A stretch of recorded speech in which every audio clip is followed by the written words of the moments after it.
Just gonna tweet this all out.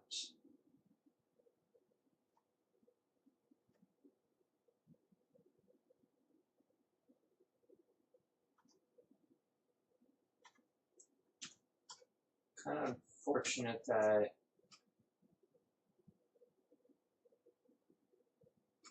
Twitter doesn't work with the new Twitch links. At least it seems like it doesn't.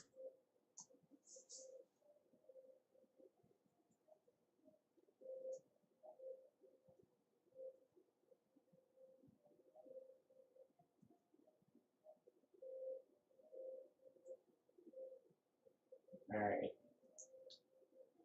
We got these all posted. Let me just go message the group chats.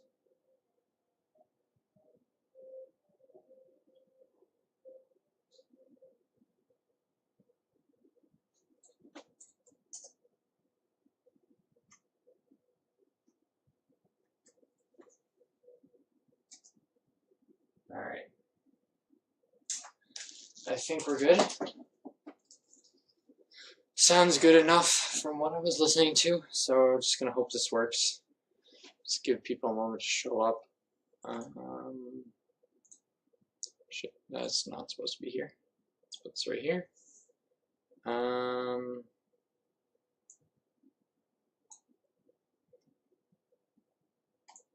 Pull up. Alright, I have that right there. Okay, let's not try and see the preview.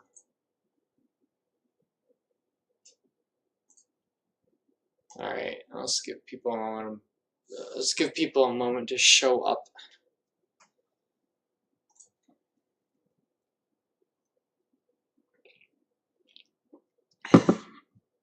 Sorry for starting late.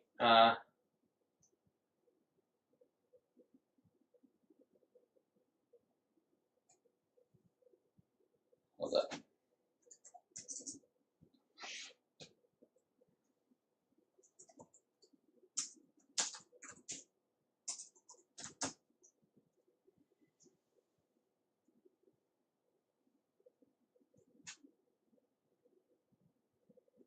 All right.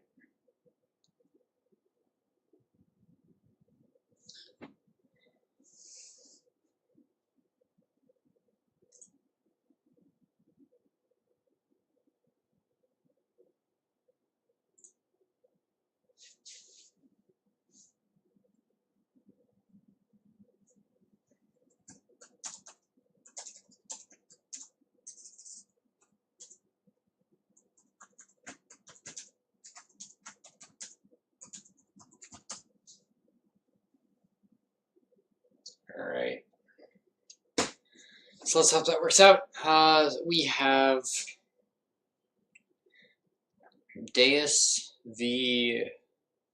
Javi from Showdown Battle Royale 2.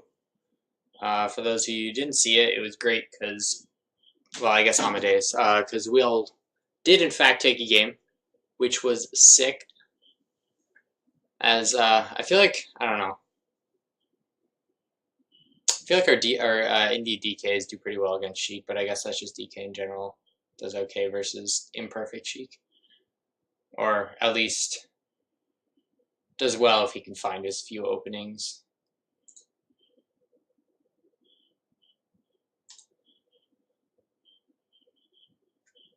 Hold up.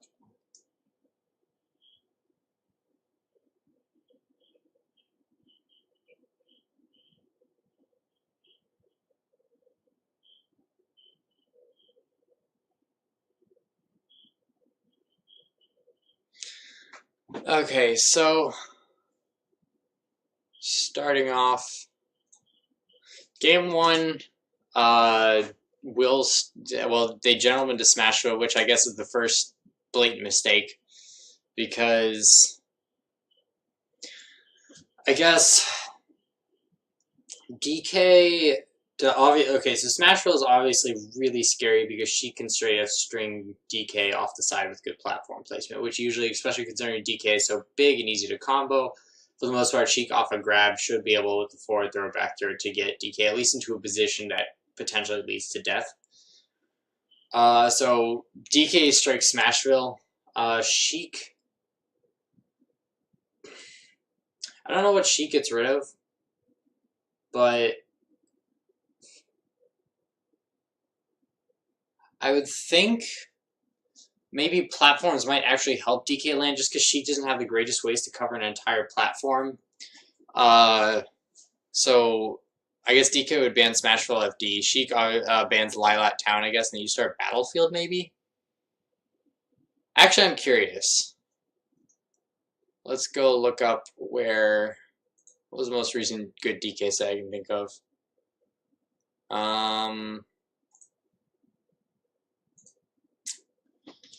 Let's find tweak the Mr. R at Royal Flush.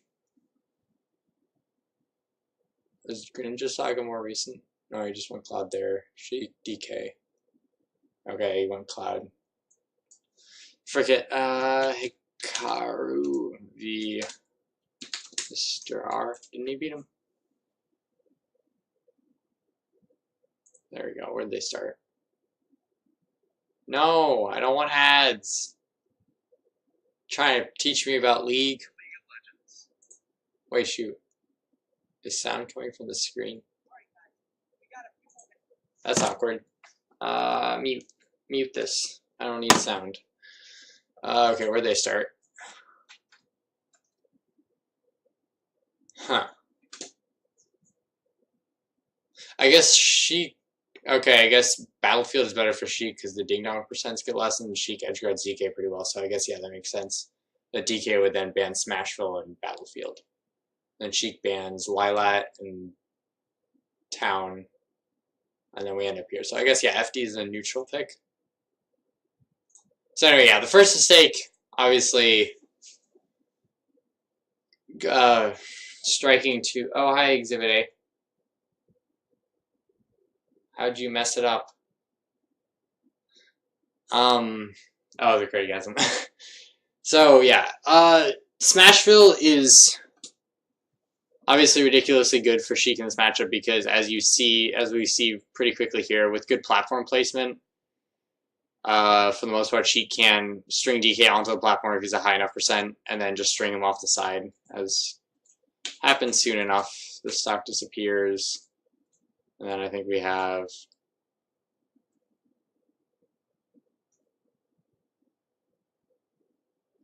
Here we have a nice example, I think, soon.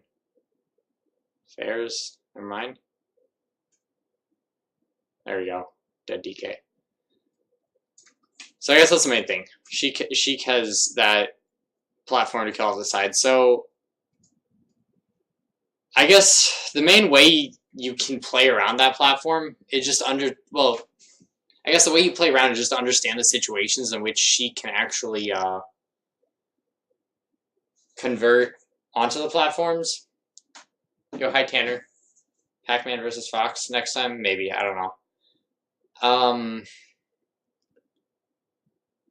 So I guess the main way to avoid it is just be wary of when the platform's in a proper situation. Like here, you see, especially set 2 and DK. Well, actually, no, we'll just talk about that once we get to the points. Let's just start right from the beginning. So right off the bat, we see this run on the platform and then pivot grab, and I feel like this was just a little bit misspaced because in most other situations, like if he was backed off a little bit further, oh shoot, that's not how we frame advance. Like right here, Shiek dashes back or rolls or something. Yeah, Shiek rolls. Wait, is that a roll or? No, why aren't you working? There we go. Is this a roll? Or a spot dodge? I can't tell.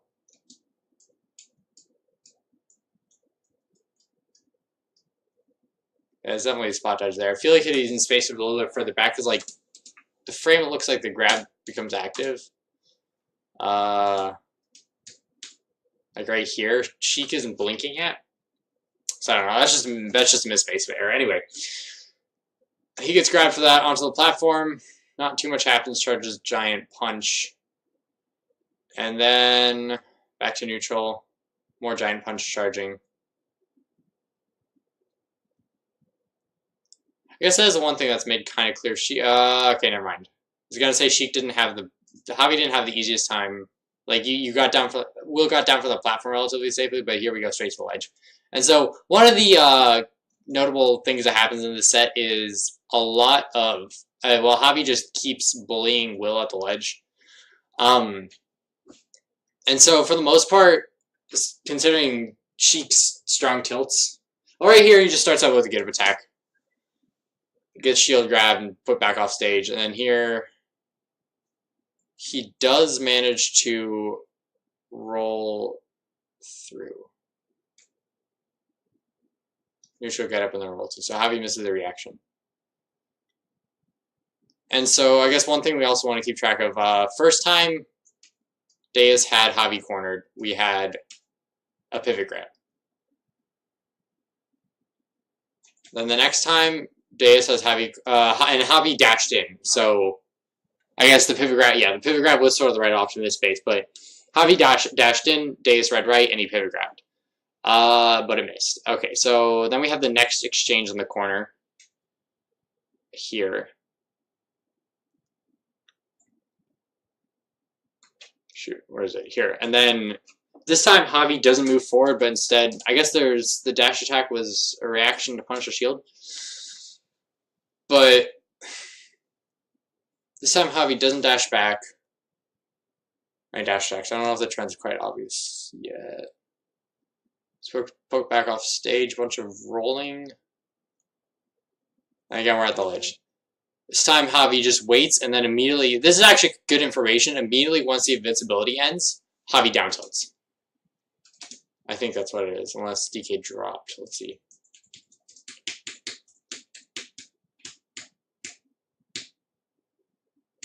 Yeah, so he definitely, oh shoot, it's spaghetti.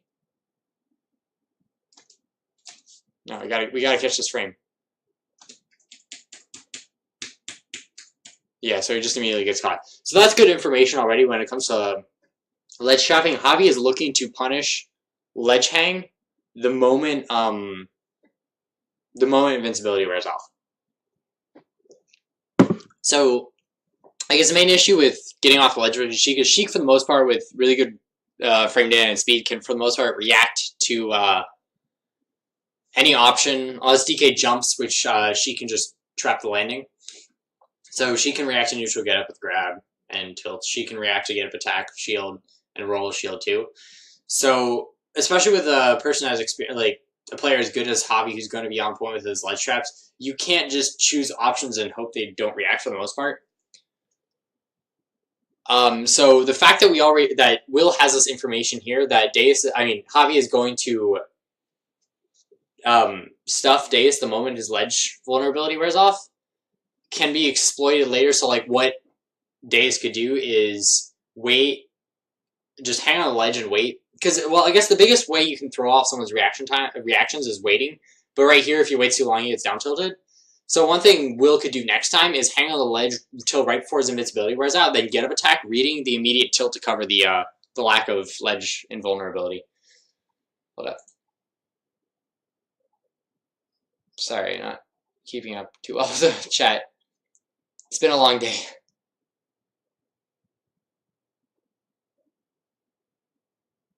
It's back easy.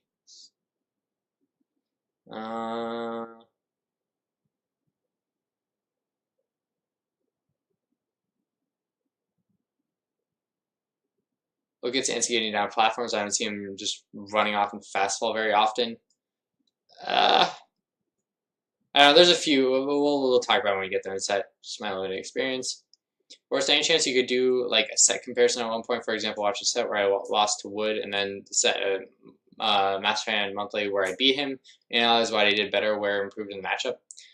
That would be dope. Yeah, usually when I compare sets, I don't know. I could try streaming it sometime. Usually when I compare sets, it's more so preparation beforehand, just to talk about what they did wrong. And usually it's just between the match played and like a higher level match. Because I don't know, you don't really get much out of, because if you win the first one and lose the first one and win the second one, you already know what you did right. You already made the changes that worked out. So for the most part, like if you win one and then lose the next one, then what's the difference? Then I don't know. I feel like that's more useful. Hi, Simbrat. Anyway, so we have this information right here that Javi is looking to punish Legend vulnerability the moment it wears off. So you can exploit that. Will could exploit that by timing get attack right as it happens. Because for the most part, DK's ledge options are so mediocre, he's going to have to somehow he's going to have to make reads to get off the ledge. Okay, and we're back off stage. Gets down to out of the up B. There's not much you can do about that. It dies. I don't know how true this fair to bouncing fish was. You might have been able to actually Kong Cyclone out of it. Because your air dodge is kind of... Well, actually, that might have been a slower option because you get knocked into tumble. Hold up, we could actually calculate this. Because why not? I haven't sat here forever yet, so I can still waste time. Oh, Jesus, already 7:34. Yeah, sorry for starting late. Technical difficulties because I have to get a new screen set up since my old one broke on the ride home from Double Barreled. Hi, Kendall.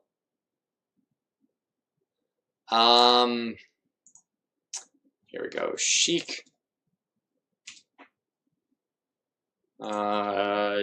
DK.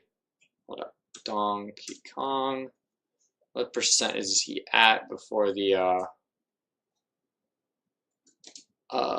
fair connects? Down tilt 98.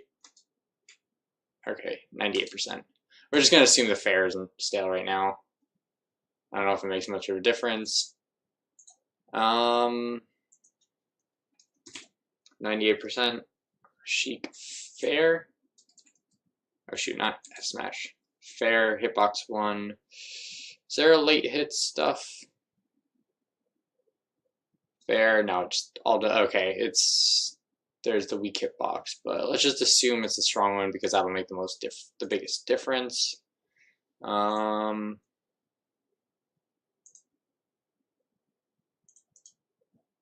take fair hitbox 2. There we go. Okay. Is there a difference when up B comes out?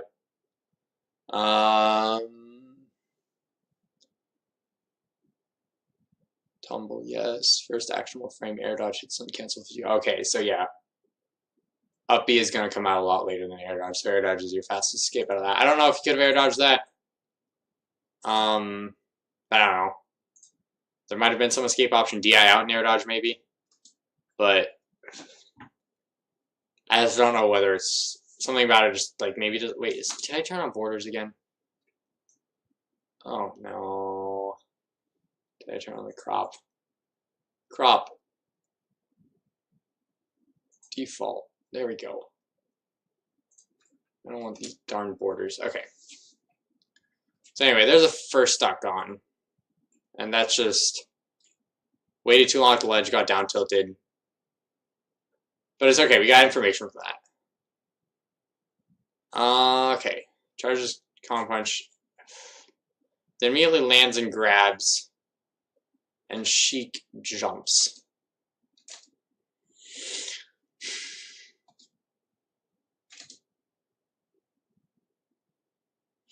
I think, yeah, she can definitely react to this falling and then landing and grabbing, especially considering DK's hard landing lag probably isn't very generous. And for the most part, when you're playing anti-grab, like jumping is one of the simplest responses to avoiding the grab because you can't get grabbed very easily when you're in the air. And if they do grab you when you jump, it's very easy to just land back down with an aerial and punish. So I don't know how.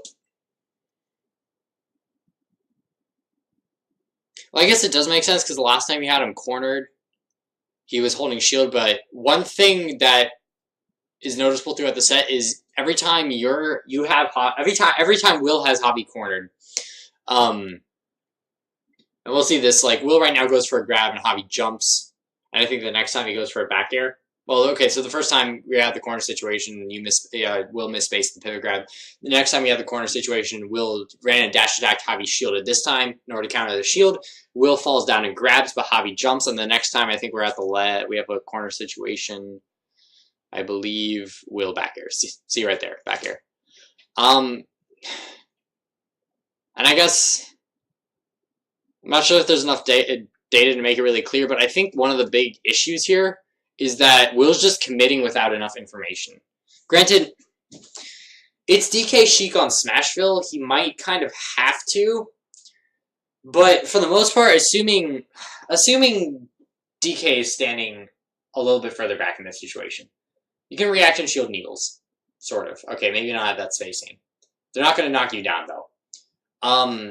If Shiek does anything moving forward, well, for the most part, one of the things that's scary about playing against DK and Bowser in general is if DK and Bowser aren't shielding, pivot grab is a scary option.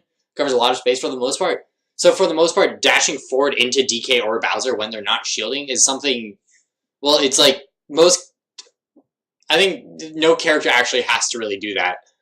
Because, well, regardless of whether or not they have to do that, it's a scary thing that for the most part, the opponent is going to try and avoid, the person playing anti-grab is going to try and avoid moving directly into an unshielding DK or Bowser. So for the most part, if Will were like spaced a little bit further back, she could throw needles, yeah. She could jump, which for the most part, if she isn't in fair range, can be anti-aired with an up tilt or an up B. Up tilt being much faster than up B. Or she can dash forward, or she can react to and pivot grab, or she can just wait and needle. And of course, waiting and needle is the thing she's gonna do. But getting needles is a much lower risk. Just sitting there and waiting for Shiek to do something. Granted, Shiek most likely just gonna sit there and needle. It's a very low reward for Shiek because you just get a few % off of it, and you do have information because if you do read that Shiek needles at some point, dash forward, shield the needle, and grab Shiek.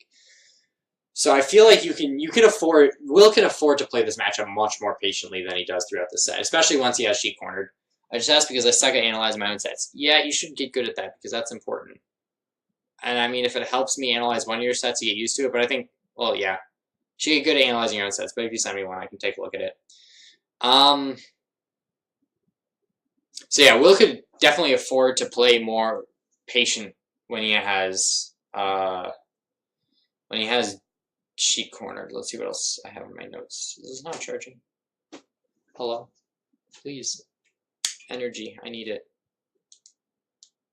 I need my phone to live. Okay, don't allow. Corner pressure. Yeah, and that's and of course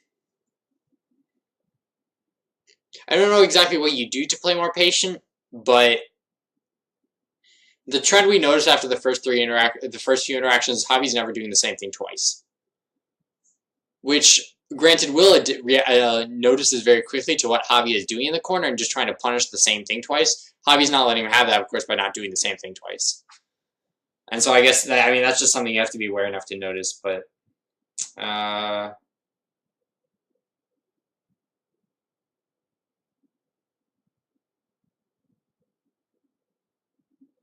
I guess the one thing to know about pivot grab is if she does dash forward in a corner situation and just jumps right before the pivot grab comes out, she can punish pretty well. But again, you could just keep dashing back. If she does jump, it's a juggle situation. I don't know. It's Smashville. Shiek is scary. You kind of have to go for hard reads, but regardless, I still feel like it's just the commitments are just happening too early. Dang it, why are you guys all sending me analysis requests while I'm streaming? Okay, yeah. So let's continue. So he goes for the grab. Javi doesn't give it to him. And then he gets fared for a little bit of percent.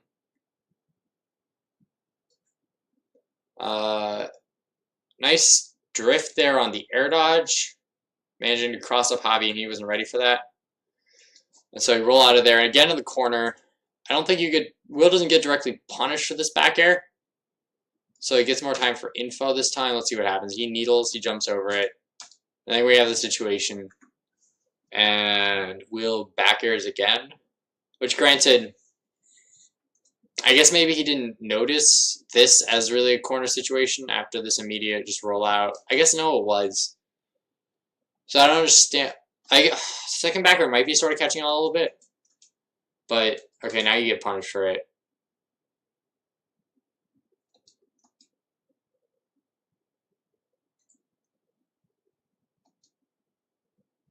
I don't know.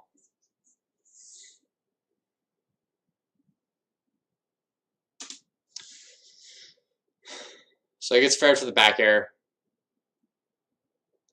Now we have Shiek at the ledge.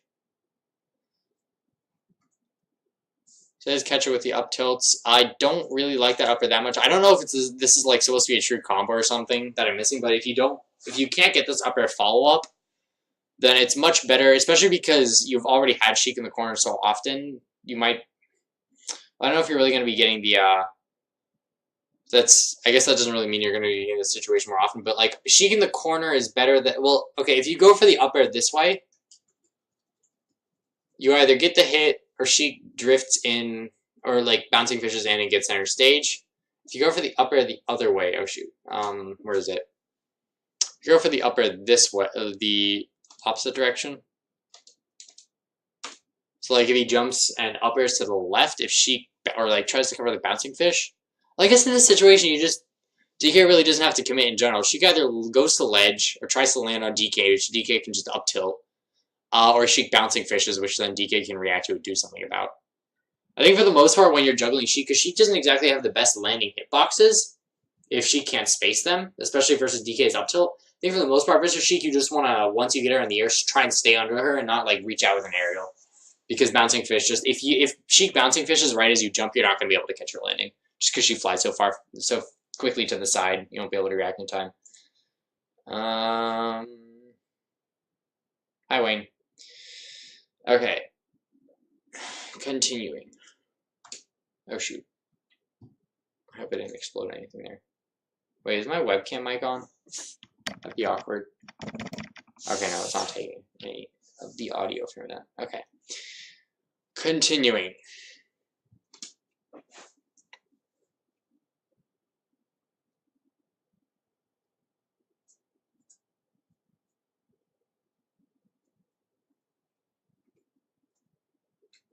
Oh, okay, so this is where we at. Back to neutral, goes for a dash attack. Spot dodges the punish. He's late on the punish. And then he tries to up tilt up air again. And again, Javi just bouncing fishes out of the way. So I don't know. I guess that's not true. And I don't know if it's just that Will didn't know, but if it's definitely not true, again, you don't try and jump an aerial Shiek. Because that happens. And honestly, I think Will's told me this before, but uppy's a solid anti-air tool. If you can get yourself directly below Shiek with that double jump and you uppy, there's nothing Shiek can do about that. Can't stuff it with an aerial, can't air dodge because you just gets frame trapped. So yeah. Shiek manages to land. Fares off the side, back at the ledge, doesn't get the down tilt, neutral get up. Again, Javi misses the timing, so that's good to know. Again, we have a corner situation.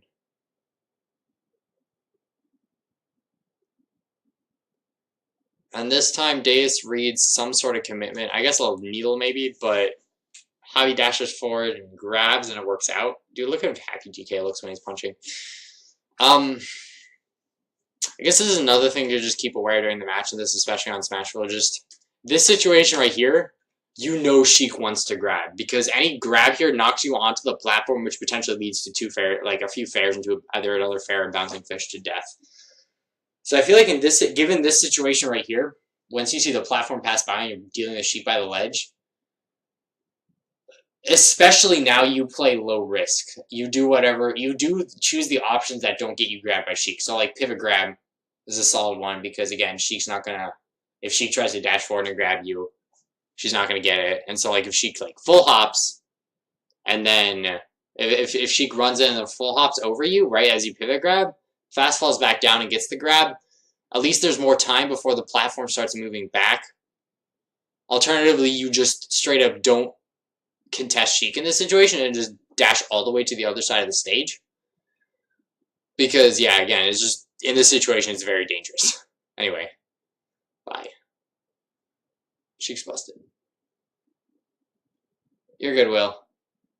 I guess the main things that I went over game one was really just, for the most part, I guess the two things in game one was, A, in this situation right here, when, I don't know if, like, you were thinking this up to up air is somehow true, but in a situation like this, Sheik is either going to land on you, which isn't going to work too well, go off stage and go to ledge, or bouncing fish towards center stage. In all those situations, if you just stay on the ground, you can cover, for the most part, all of them, or at least maintain a good position. Versus, so Sheik doesn't have good hitboxes for landing unless she can space them, so if you can stay under them, for the most part, you're going to be able to juggle Sheik pretty well. But if you try and catch Sheik with an aerial by, like, jumping and up airing, if Sheik bouncing fishes right as you do that, Sheik returns to neutral. You're not going to be able to cover that bouncing fish. So I think, the biggest thing when you're juggling Sheik is just stay grounded, because especially if you can get yourself under Sheik and pivot grab outside of Sheik's aerial range, or up B or up tilt, especially up B, Sheik can't contest it with an aerial. She can't air dodge through it. It just gets frame trapped. If you can position yourself under Sheik and then choose one of your good landing coverage options, there's really not much Sheik's gonna be able to do about that without a double jump. Anyway, and then the other thing was just you're committing too much on the. Oh well, okay. I guess there are two more things. One was you're also committing too hard. I feel like you're committing too hard in the corner when you don't need to yet, because not this situation here. Let's go this situation right here. You don't. First of all, if you just stay in place, Sheik's not going to dash forward for the most part, because pivot grab is spooky. And so if you just stay in place, she could dash forward and do something, but that's very risky for Sheik. So for the most part, Sheik's not going to do that. She could stay in place and just do nothing, or I guess she could needle, which is I guess the thing that forces the approach. But needle is a very low reward option, and if you read right when Sheik needles on a dash forward shield, you get a grab. Sheik takes hella %. So for the most part, you can afford to play this, despite the fact that Sheik just destroys you off of single openings. You can afford to play this matchup more patiently, because needles do force an approach, but at close enough range, needles are punishable, and if they don't knock you into a tumble yet, I don't really think Sheik can follow up off of them. And then they only give you a few %, and then you get more information on what Sheik's doing when she's cornered. I feel like this grab should not have worked. Which one?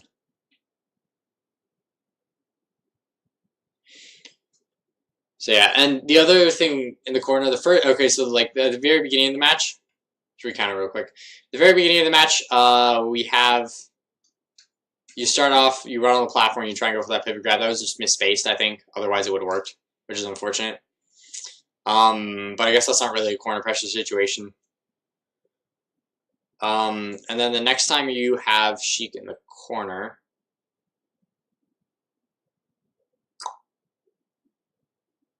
let's see. Okay, first off, you can afford to stay on the platform, because Sheik's not exactly gonna, she can poke your shield with aerials, but Sheik's not gonna want to jump above you, because then, to try and tomahawk, because for the most part, you could probably just up out her shield and beat everything.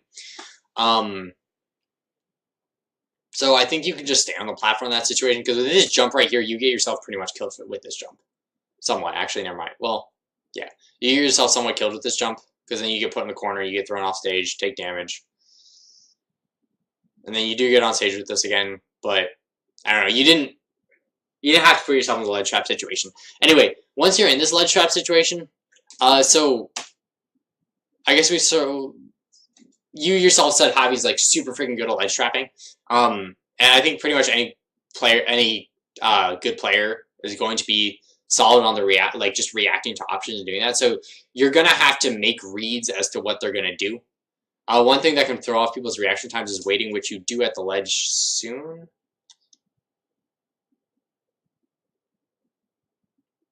Yeah, this opportunity here at the ledge. By just waiting, and the information you do get here is that Javi's going to react, well, going to try and throw a hitbox as soon as your ledge vulnerability ends. So, like, next time you're at the ledge, you could wait until right before your ledge vulnerability ends and then throw a get-up attack. But, yeah, I guess back to the thing about the ledge thing here. The first time you have this ledge situation, you dash attack, and Javi shields. And then the next time you have the ledge situation, I mean, it's good reaction to like be aware that last time you were there, Javi shielded, but this time Javi does something different instead of like he doesn't do the same thing twice. I guess is what I end up getting to, and that's just something I guess you have to be aware of because what you were doing is every time you were at the ledge, you had Shiek corner, you were punishing the last option Javi chose, and Javi just wasn't doing choosing the same option twice in a row. Because here he jumps and you grab because last time you shielded, and then this time he's in the corner. You back air, because last time he jumped, and back air would stuff that jump. But again, he doesn't give you that. He doesn't do the same thing twice. He doesn't give you the jump. The back air doesn't do anything. I don't really know what to say about the second one. Like, it's not... Well, you already queued at the first one, so he has that information, but I don't know if there's really much of a reason to expect it twice in a row, but regardless, you get punished for this one. I don't know if there's much else to say. Again, don't jump and try and catch the Shiek in the air, just wait for it to land. Again, same thing. Off stage, back to ledge. Just miss a lot of the neutral get-up coverages. And then here's the point where about right when you tuned in that just like don't do anything that can just if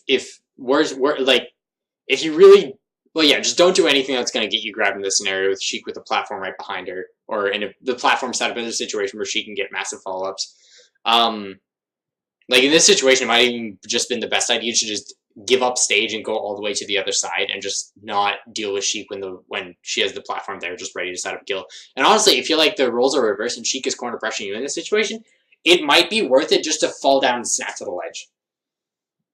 Well, no, because you don't really pose much of a threat, and you guarantee, especially with a character that's going to be as good as ledge trapping as Shiek, you guarantee you're going to take quite a bit of percent. I don't know. But just whatever you can do to not get grabbed in this situation. Because you know Shiek wants it.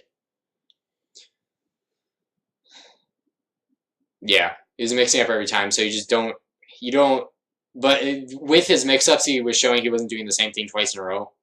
So I guess that gives you some information on what you can rule out.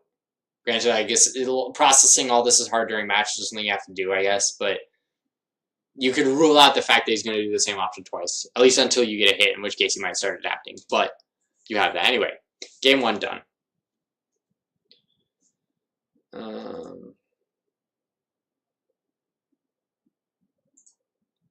Yo, we have hella viewers right now for usual Monday Match Analysis. Thanks for tuning in, everyone. Anyway. So now, I guess he bans Town, and that's why you go to Lilat, which makes sense. Also, at the beginning, the other thing, I guess the neutral stage in this matchup is FD, because you ban Smashville, of course, and Battlefield because it messes with your Ding Dong percentage and gives Shiek more of a chance to ledge trap you and edge guard you. And then Shiek, of course, bans Town and Lilat because of low ceiling stuff. I think if I reversed that 9 wind, like a 1 instead of just turning around, it would have worked. Yeah, definitely, because he would have had space to grab. So I don't know. But I mean, that's again the risk of doing something that you're not always 100% on execution-wise in a situation where she could punish you with a grab. It's again risky. Anyway, Lilat. I'll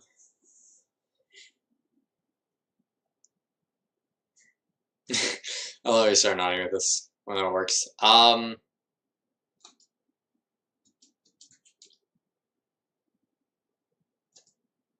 I like this idea because Shiek isn't gonna shield when a DK is running at her because like grab is like the most high reward option.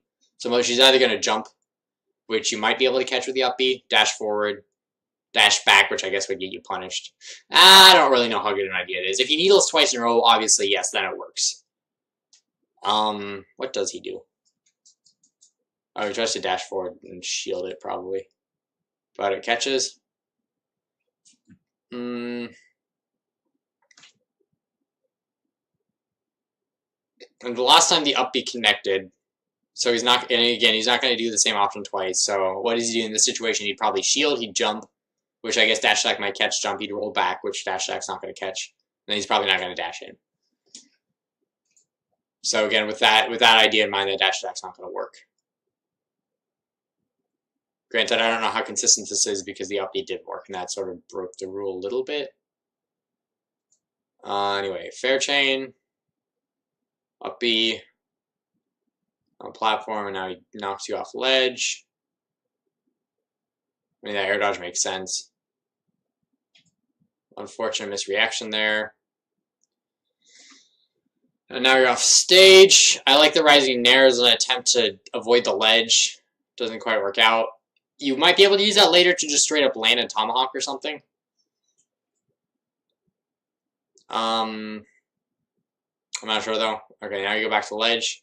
Jump, down air, which I guess makes a lot of sense. Well, for the most part, you just stay on the ground and shielding, so I don't know if like down air can sometimes hit just an opponent standing there. I think once you see this bouncing fish though, especially this situation right here, see where is it? You see the bouncing fish, and I feel like once you see that, you can just option select. Well, okay, if he goes off stage, good if attack wouldn't hit it. I feel like you might be able to option select just jump here because if it connects, you're gonna get hit anyway. So whatever you input doesn't matter. If he lands on stage, he's gonna be in a lot of lag, so he can jump and return to center stage. If he goes off stage and he tries to come back with the back air, he's still going to be in, like, jump happens so fast that you're going to get off the ledge probably before he can do that. And then with the jump, you get clear of the back air and again can return to center stage and pretty much have Shiek cornered. So I feel like if you up beat the ledge and you see Shiek bouncing fish, just immediately jump. And it should cover everything.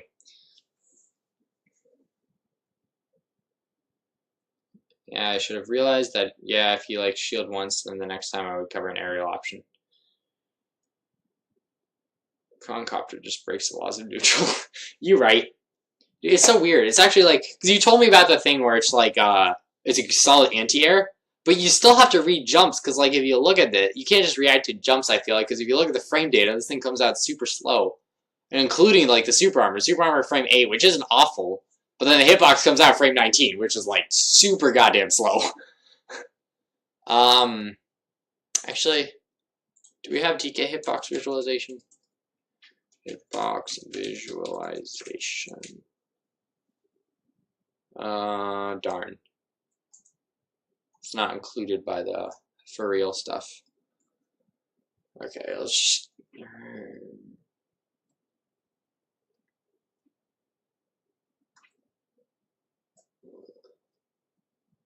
Let's see where the specials are.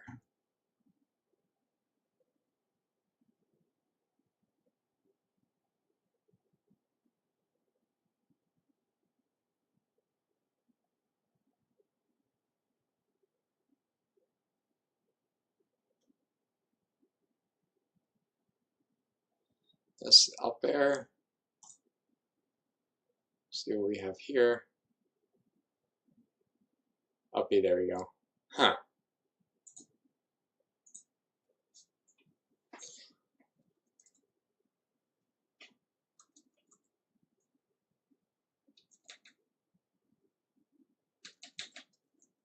Oh, geez. Streaming with mediocre internet while trying to watch a YouTube video is fun for the whole family. Okay, so there's the first hit. So even there, like the first hit is like frame 19 there, and then the following hits frame 25 is when the actual like hit above you comes out. So I don't know, it's weird. The thing's slow, but yeah, you're right. It does break the laws of neutral.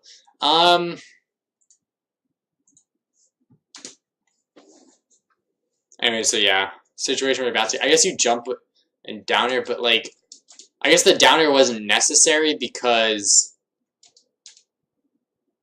Oh, I guess you were. Was that a flood like ledge drop down air? Because like the other down air you get is like the exact same situation, just he goes off stage. I don't know. I guess in that situation, you can mix up whether you get up attack to punish the onstage bouncing fish, or you ledge drop down air to punish. Well, no, if you ledge drop down air, it should hit ledge too, right? Because you shoot up high enough. So I think if you just, the moment you see the bouncing fish, you just ledge drop down air, it should cover everything. Okay, I don't know. If he does it too early, he can probably get up and shield in time because down air is slow. Again, you jump and just drift to center stage, you cover every option. Anyway. You drift back on stage, try and rise to the nair again, doesn't quite work out. This time he stuffs it with an aerial, and that time you catch him with a down air, which is like the exact same situation, but this time you did the thing you meant to.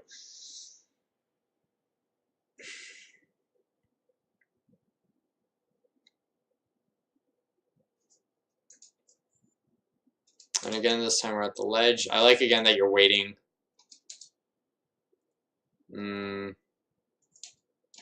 But, again, because we know he's going to try and just stuff your invulnerability immediately with a down tilt, get a protect. And that's about the only thing that's going to get you through the situation.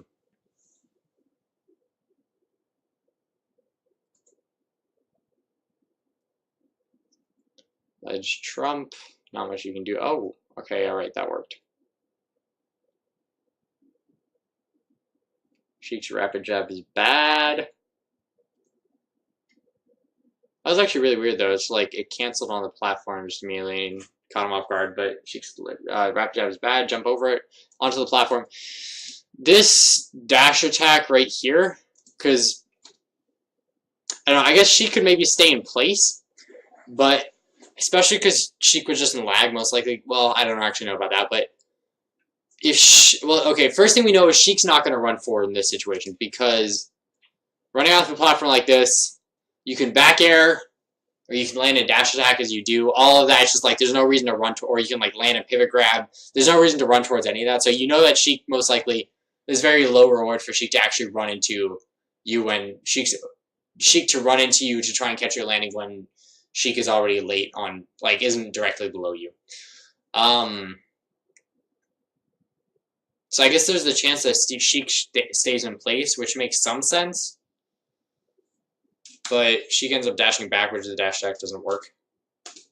And he punches the nair.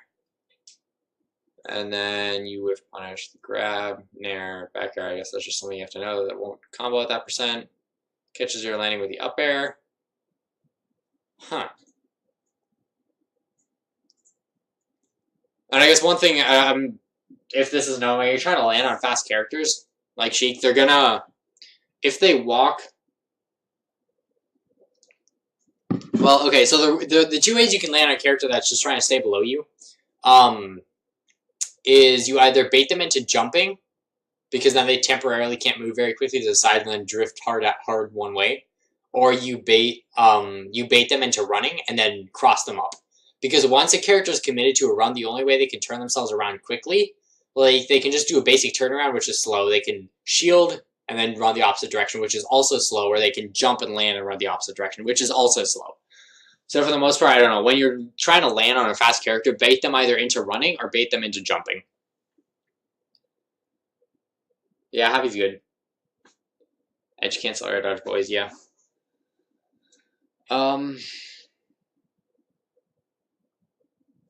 It covers committing. Oh, sorry, I'm keeping up with chat too well. Oh, jeez. Covers committing. If they do anything other than shield, up B wins. Yeah, that's true. Also, oh, actually, yeah, that's a really good point. Well, no, they dash back. If the up B won't catch a dash back because it's slow. But if they don't dash back or shield, it covers everything else. You're right about that, which is a solid, which does make it a solid neutral option.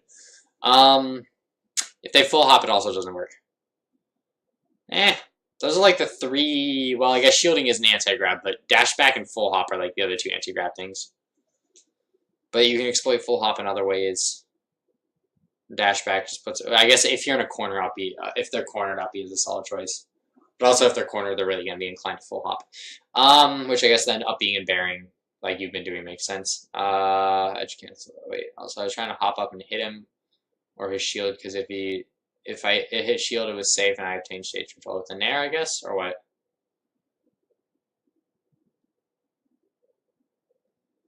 Oh, with the down air on shield. Okay, so I've been told this before. Like, I think Boost brought it up or something. Someone brought this up to me, or like it was while we were at Steak and Shake or something, that your down air is somehow somewhat pseudo safe on shield. Let's see this. I'm curious. Down air, 16% with a strong hit. And it's super freaking late. Calculator. So let's see. Let's see if we can zoom this in a bit. Let's see. No, we can't. Okay. So anyway, calculator. 16 divided by 1.75 plus 3. Gonna be 12. Frame shows sun 26. I mean, they have 29 frames to punish. It's just awkward because no one deals with that much shield stun usually. But, oh, okay, I guess if you do connect the hitbox right as you land. Well, yeah, if you do connect the hitbox right as you, oh shoot, what am I doing? If you do connect the hitbox right as you land, because, no, okay, 24 minus 12, they still have 12 frames, minus 7 to drop shield, so if you do space outside of grab range, they only have 5 frames to punish. That's still enough to get like a dash attack with a lot of good characters.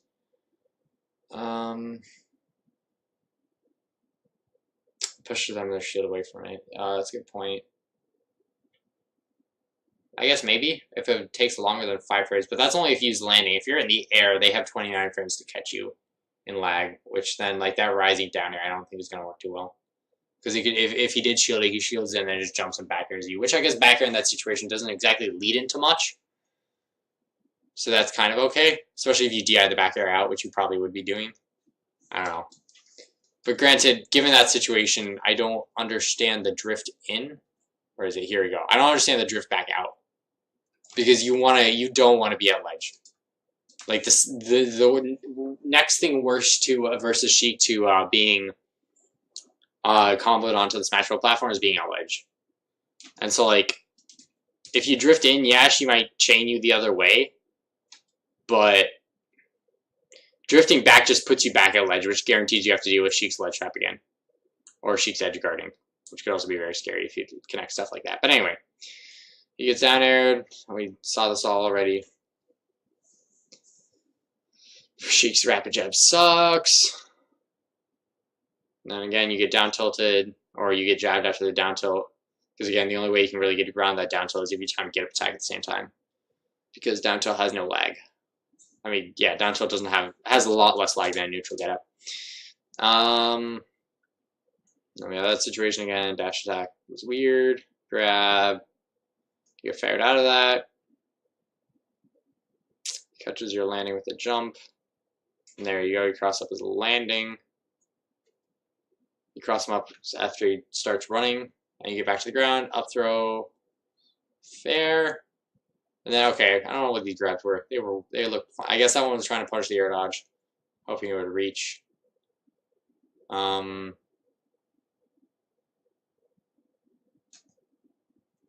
was almost a good pivot grab.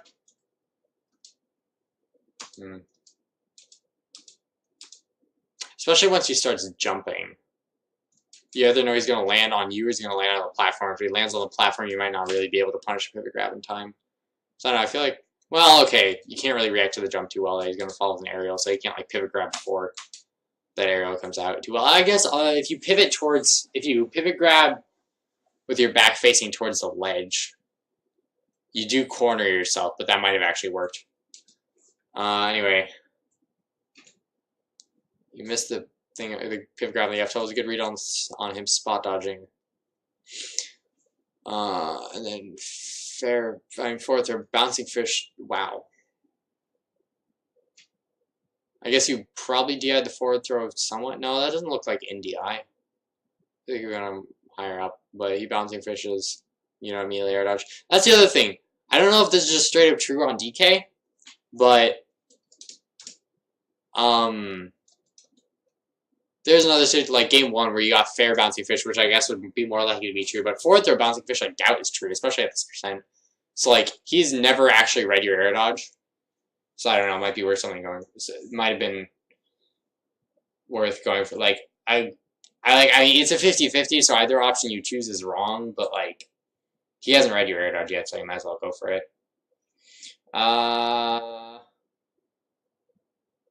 The dare, the first dare, yeah, dare. Okay.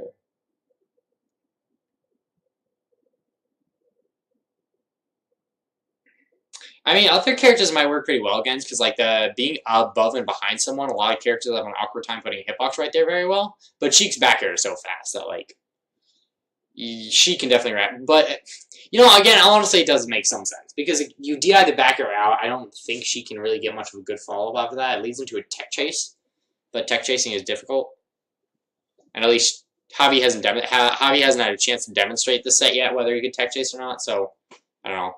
Rising Dare isn't awful, especially versus dollar characters. Probably DI'd in. Maybe. Okay. Bouncing fish. And where's the grab? Where's the grab?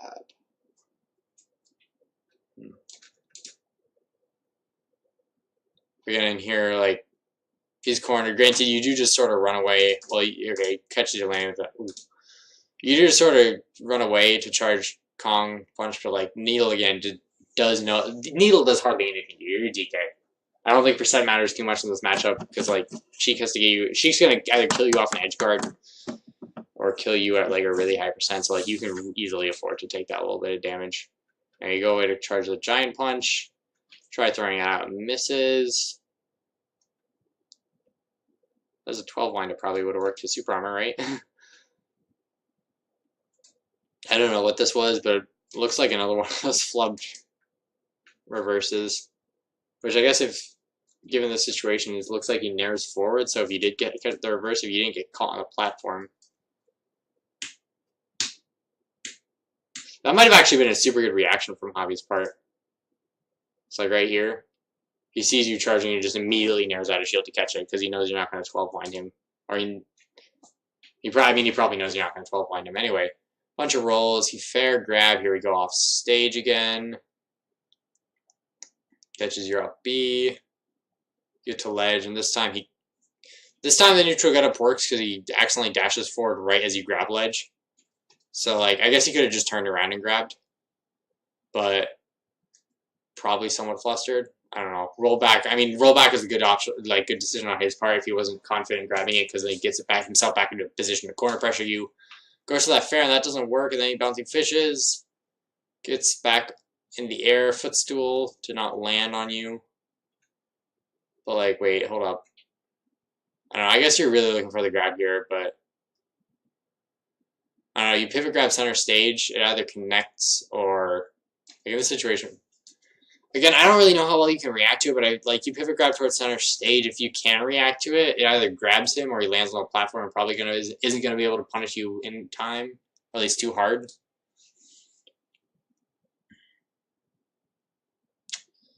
Back off stage, now you're at the ledge, and you roll on, he misspaces the grab, and then you get the grab and he's dead.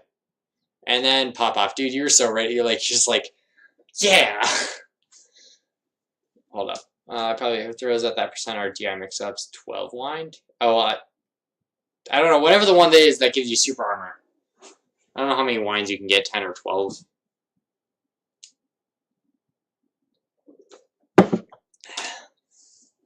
No, it's actually if you break the game. Like, if you spin your control stick as he charges his punch, you can actually get extra winds, and so it becomes even more powerful. Like, if you spin the control stick 24 times when he's charging, it's 24. No, I'm kidding. I don't know. I tried.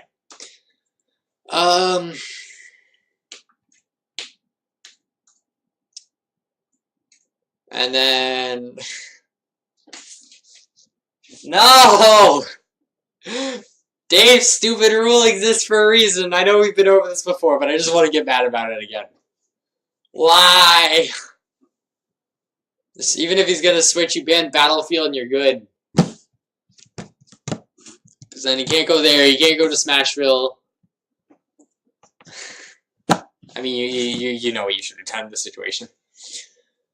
Alright, back to Smashville.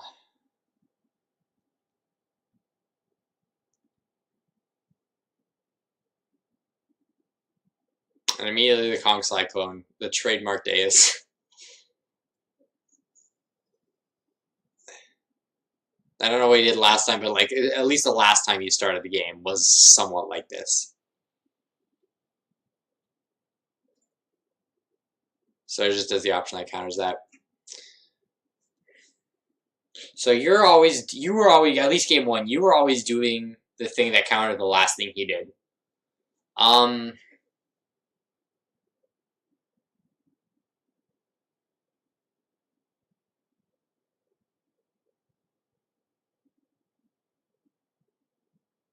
Force no what? What did I do?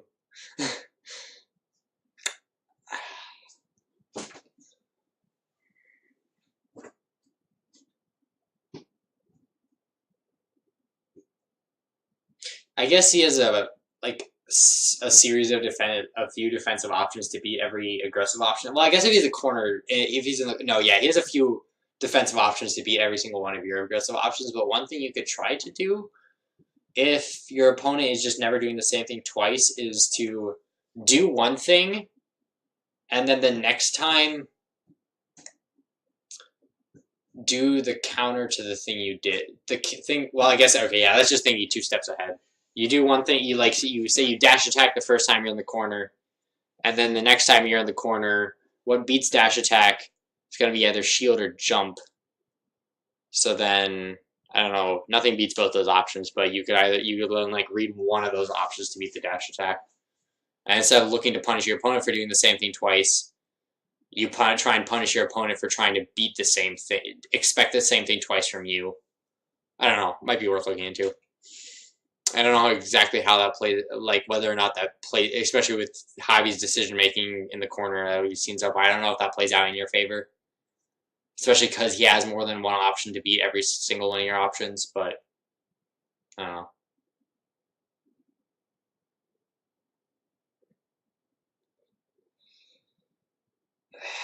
Again, needles are only a problem for you at high percent. At low percent, it's risky for Shiek. If you're close enough to Shiek, if you read that she needles, you run in, shield, grab, and then Shiek takes like Shiek's at kill percent. So like, I don't think needle like. I don't understand why you're so afraid of needles. Like at high percent, I can definitely understand. DK. Oh god, no. Oh god, no, no, no, no, no, no. No. Shoot. Okay, no, we're good. Just my TV was losing signal for a moment. At high percent, I can understand it's awful because like your tech options are kind of obvious because they're so big. But at low percent, you can afford to take as many needles as you need to. So like the Smashville platform extending Shiek's, like I don't know, FD's fine unless you're like a really high percent, but like. If you can manage to make it to high percent, you've had enough interactions with Shiek most likely, where you can at least have somewhat of a read of what she's gonna do when you rush her down in the corner. So like you can afford to take them. And again, if you are at high percent and needles are gonna knock you like that, again that's more information that you can like dash up at a corner pressure like spacing where you can react to Shiek dashing forward. And you can just wait there for a moment, and then right when you think Sheik's gonna needle because like. That's a really good option for Shiek in that situation. You just run off shield. I don't like if the option becomes better for your opponent. Even though the option goes better for your opponent, it's more predictable then because you know the opponent's gonna want to do that, especially if you're waiting. Especially if like I don't know, not doing anything then at high percents versus Shiek on FD is a bait in and of itself because you bait the needles. Yeah, no, the problems with needles now because I'm Shiek. But yeah. I mean, I think it's obvious at this point, but, like, you don't need to go back to Smashville. FD is fine. FD is the neutral stage in this matchup. I think I'll beat him next time. Let's go. Let's go doing well. Let's go beating people. Exactly as good as it was this time. Probably not. Dude, what is it? Denver. DreamHack Denver was sick. Javi versus, I think it was Abadango at the very end. Cloud's busted. Everyone should just play Cloud. Anyway, Fair Train. Now you're at the ledge, neutral get up and spot dodge, and that works out for you, which is kind of cool. I guess the last time you were here, he did go for the jabs into the rapid jab, and that didn't work out well for him. I wonder why. Well, okay, he just misses the timing on the neutral get up. That's ultimately it. Did you wait a moment here? Yeah, you did. Okay. Yeah, that was good.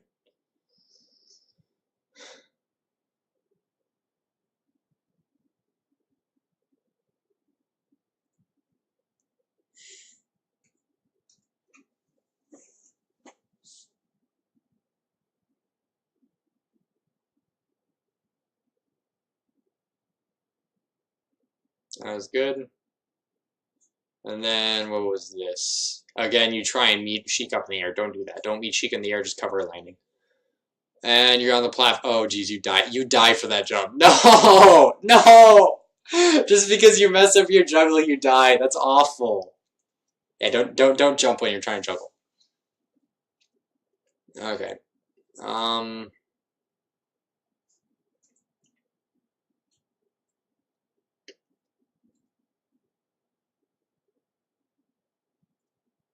Here again, I understand that. I understand the scenario. I think just trying to cover Shiek going to the platform, but like,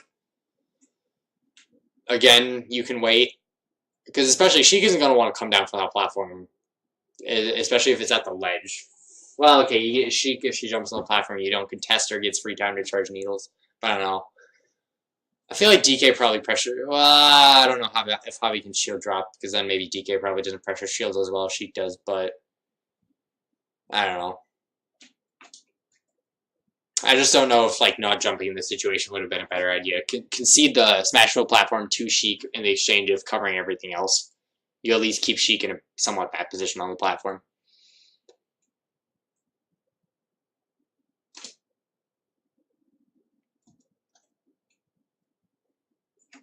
Okay, back to neutral position. Interesting RAR Nair.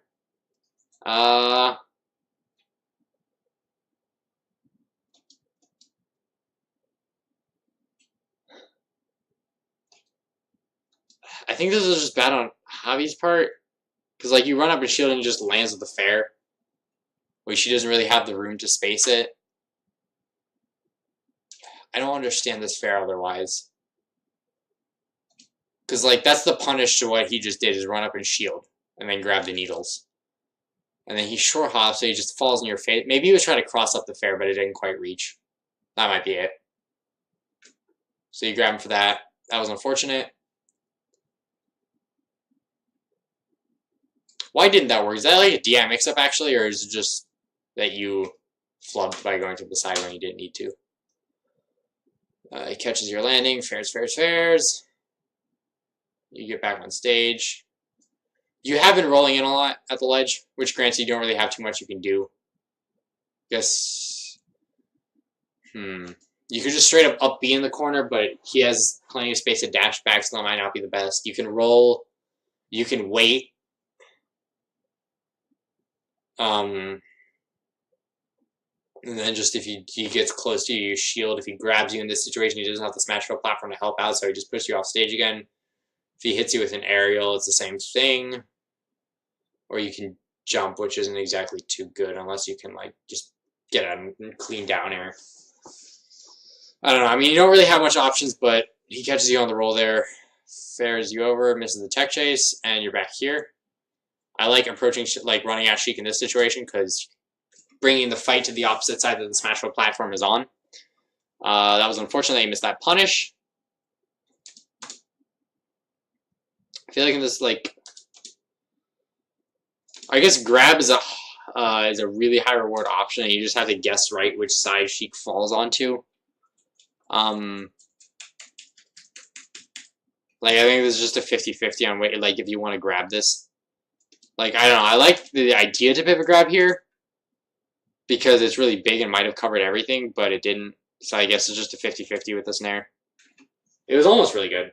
Actually, now that I think about it, yeah, the pivot grab was kind of smart, but, like, I don't know how spacing dependent it is, but in that situation, I guess it's just a 50-50 if you want the grab. Uppy would have covered everything. But of course, up B doesn't get you nearly as much, so I don't know. Go for one pivot grab and go for the other one. There's where you full hops over it and punishes you for it.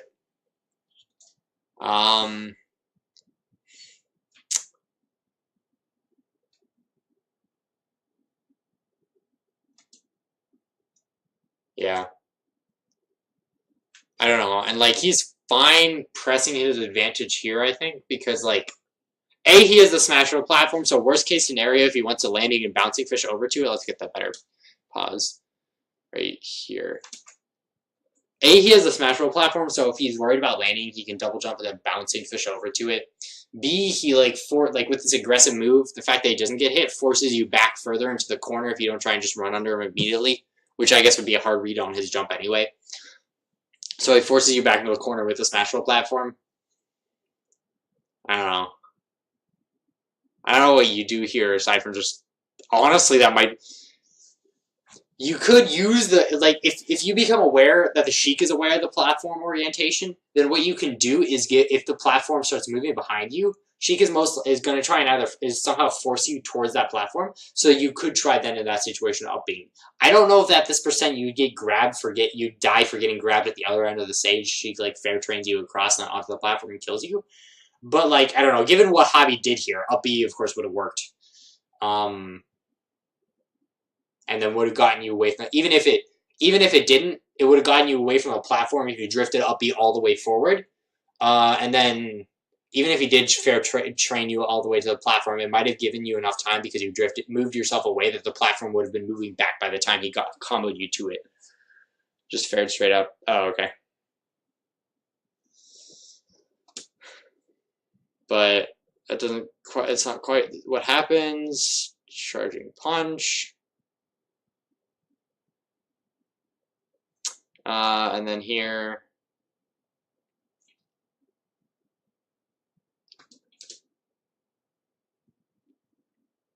Yeah, drop through gets you grabbed, and then you die for it. Given this situation, if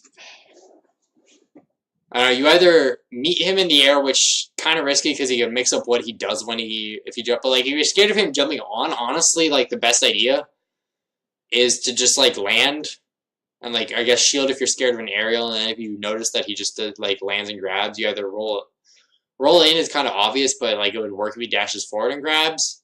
Or you just, if you're scared that he's going to contest you on the platform, you just fall through and up to ledge. You go to ledge, but see, if you were in ledge in this situation, let's get a little, like if you were on ledge right now, and he was on the top platform, he's on the top platform, so he's going to have to reposition first and then get ready to react, which might give you a better chance of him missing his reaction on your ledge option.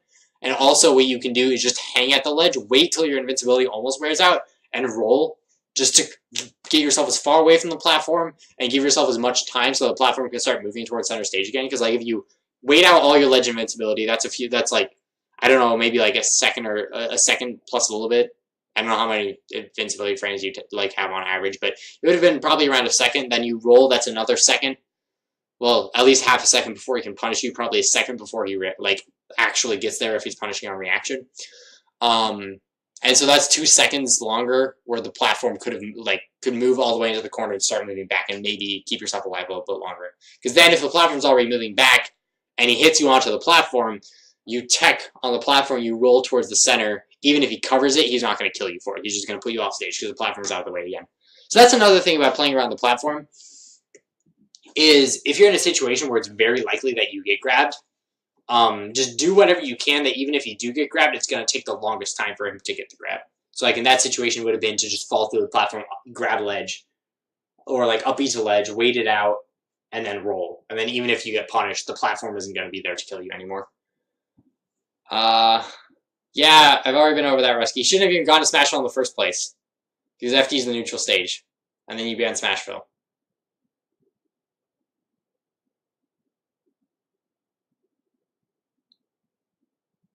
But if I up B, then he's out of Ding Dong. Yeah. Was that with the fair that moved him? Was that, well, I guess, yeah. I don't know if you're talking about the nair, the potential cross-up nair there, or the when he, like, fared towards you, trying to force you into the corner with the platform. We've already been over this in the analysis. Hi, Rusky. Thanks for tuning in. Alright. and then he fairs you, and you die. So yeah. I guess the main things from this set, I'll just count through right now. 1, is that dire? I don't know. 1, like we just went over, well, okay, we'll just go from the beginning. 1, Smashville is not the neutral stage. The neutral stage is FD. If you lose at, if you win on FD, you strike Smashville, and then I guess there's the discussion of whether he goes Cloud versus you on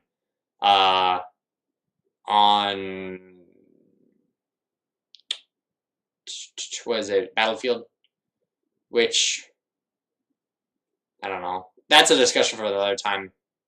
I personally don't think it's as bad as Shiek on Smashville, especially if you don't know how to play around the platform. But that's a discussion for another time.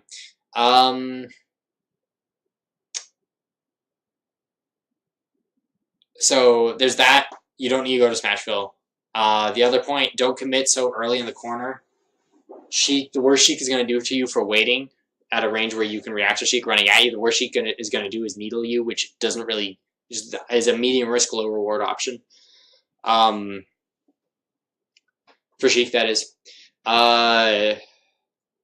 Then just a matter of catching on. Javi wasn't doing the same thing twice in this situation, so you need to either think 2 steps ahead, or, well, yeah, I think 2 steps ahead is the main approach, or just do one thing, and then knowing what the opponent would do to beat that the next time, then do another thing. Mix it up somehow. That you're not just because the trend here was that you were just punishing the same thing, punishing the same thing you saw last time. What was the other thing? Down air from ledge is okay. Jump down air. Worst case scenario in that situation, you get back air towards center stage, and if you DI out, you might not get follow-ups. At the ledge, figure out what your opponent is doing to ledge trap you, especially if you wait really long. Because waiting will make people antsy and then throw off the reaction time. And then eventually they're going to have to do something. Or they can just wait till like you have to commit to an option or you'll let go of ledge. In this situation, he was down tilting you when you ran out of ledge invulnerability. So what you could have done is time to get up attack right as it ends to stop the down tilt. Then I think the other major point was when juggling Shiek, stay grounded, don't jump, because if Shiek bouncing fishes right as you jump, you give up your good position. And if you can stay right below Shiek as you juggle her, you have pivot grab, you have up tilt, you have up B, all to catch Sheik's landing. And then the last thing was, if you are, Sheik's gonna want to push you towards the platform because that's where Shiek has the high reward stuff. So expect the high reward options. And then if you are if you have the option to choose between engaging Shiek or just disengaging and getting away from the platform, disengaging and getting away from the platform, it's probably the better idea. And then if you are stuck with the Smashville platform, then just do it, even if everything you do can get you grabbed, do the option that just whatever option, either if you have a hard read on what Sheik's not going to cover, or you just do the option that takes the most time so the Smashville platform can move away from the side blast zone again. And I think that's the main idea about what to do in that situation. If he goes Battlefield now, I can go Shiek for Ditto or Cloud. Yeah. God damn it, Nightbot, I'm turning off. Lylat's sick. Get up attack is OP at a mix up 2. It's conditioned shield and leads to shield break setups with side B. Also, of course, tips are like, yay, I did it. Praise achieved. Feed me attention. Yeah. Get up attack is both good and bad. And in this situation, it would have worked out. I don't know. Just find it, if your opponent's reacting perfectly to every option, the best thing you can do is jump and hope you can land. Especially if there's that is the one thing platforms can help you out on, is mixing up your landings after jumping from the ledge. But if he's not reacting perfectly, he's going to try and force you off the ledge somehow, and so what he's doing there, of course, punishing your ledge vulnerability, and so, of course, you just attempt to punish your ledge vulnerability with your invincible get up attack. And, of course, just waiting makes people antsy. And I think that's mainly it for this set, and, thanks for making, I guess, Yeah, that was for the fact that was game 3. That was a really short set, so we actually have time to go over the boost thing now. I think so. We're gonna talk about Corrin, but yeah, thanks for submitting the match. The set Deus is an interesting look because I've actually never. I don't know. The idea of playing around, changing your decision making based on the Smash Bros. Platform is actually kind of like is I don't know. It's a really cool concept, I think. Okay, I'm going to pull up the boost match. I don't know if there's anything else you want me to see if I can find this set. Feel free to ask. All the best parts of Shiek. It's so crazy. Dude, people that play characters well is sick. Like Charlie's Fox, just like, or Light's Fox.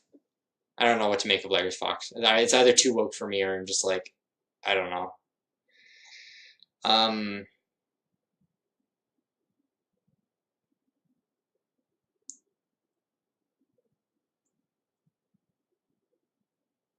What is Sheik gonna do if you get up attack with a ledge trap? Sheik's just gonna shield and react to neutral get up. And then in that position, she can react to neutral get up. If she keeps shielding,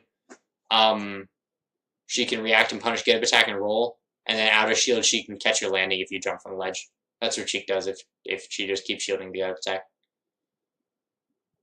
DK get up attack. The one thing you have with DK's get up attack also is that it reaches pretty high into the air, so people aren't going to be able to jump over it too well.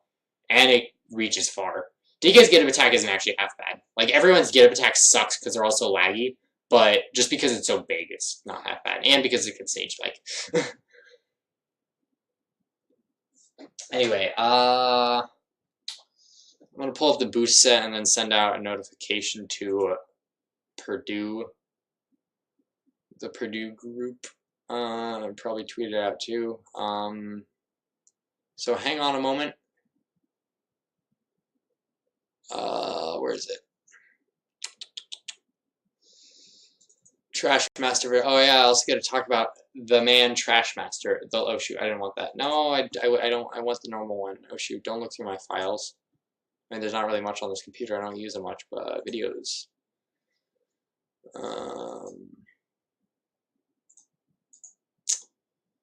VLC media player. Ooh, let's go. Okay. I don't know. It starts like somewhere over here. Yeah, there we go. There you go. You right, Spooks. Trash Master's too good. Trash Master's a cool guide. I don't know. I feel like, what is it? We played a bit at the last weekly I was at, and he wanted to practice with me, but I don't know. He hasn't reached out to me, but I feel like, I don't know, it's part of my fault for not reaching out to him. Because I probably have more ways of contacting him than he has ways of contacting me. I don't think the hitbox on DK's get up attack or what? DK get up attack is dumpster juice. I don't know. It looks spooky. And yeah, all get up attacks suck.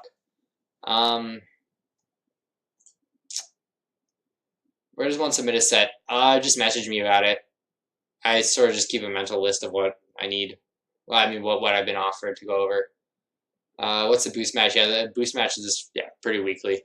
Him versus Trash Master, who's like their local Mario.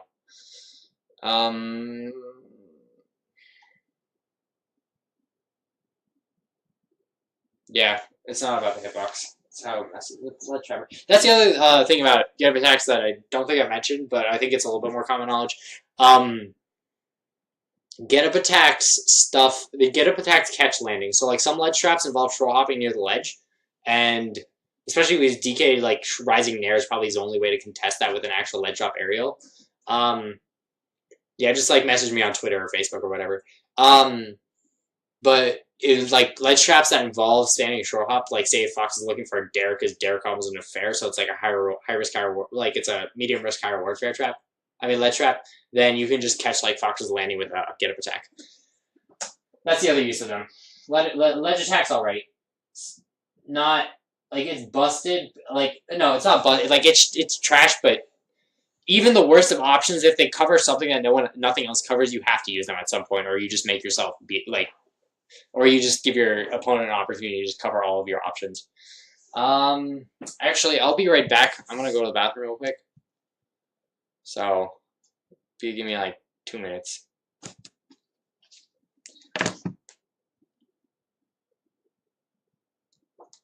It's also not like I studied ledge trapping.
Alright, I'm back. I'm gonna throw out the announcements real quick.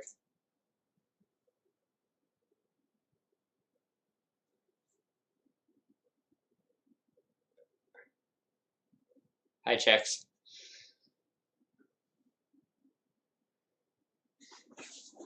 Dude, I don't know whether to hate Nightbot or like to be his friend or its friend. I don't know. Nightbot's whack. I've said some mean things to Nightbot. Okay, let's go get the link. Twitch. Hold up.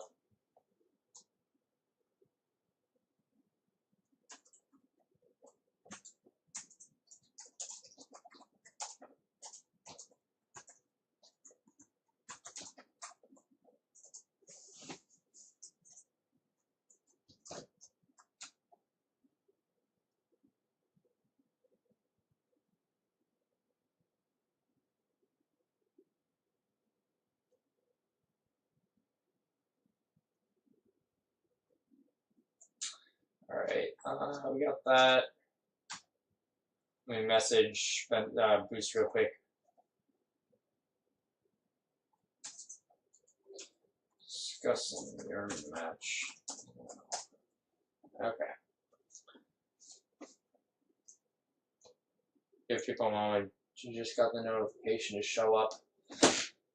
Fox is fast. Oh shoot, what have I been missing? Yo, talking about Fox, did he even leave the room? I'm here.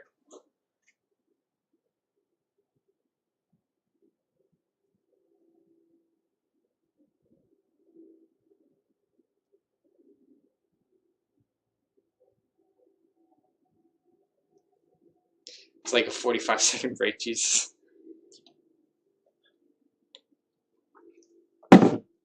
Yes, I did in fact.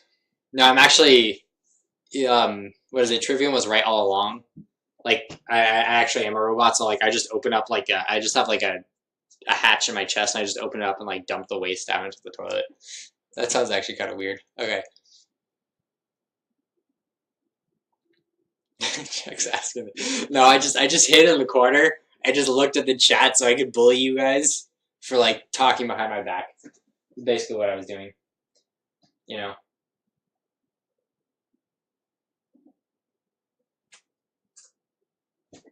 Okay.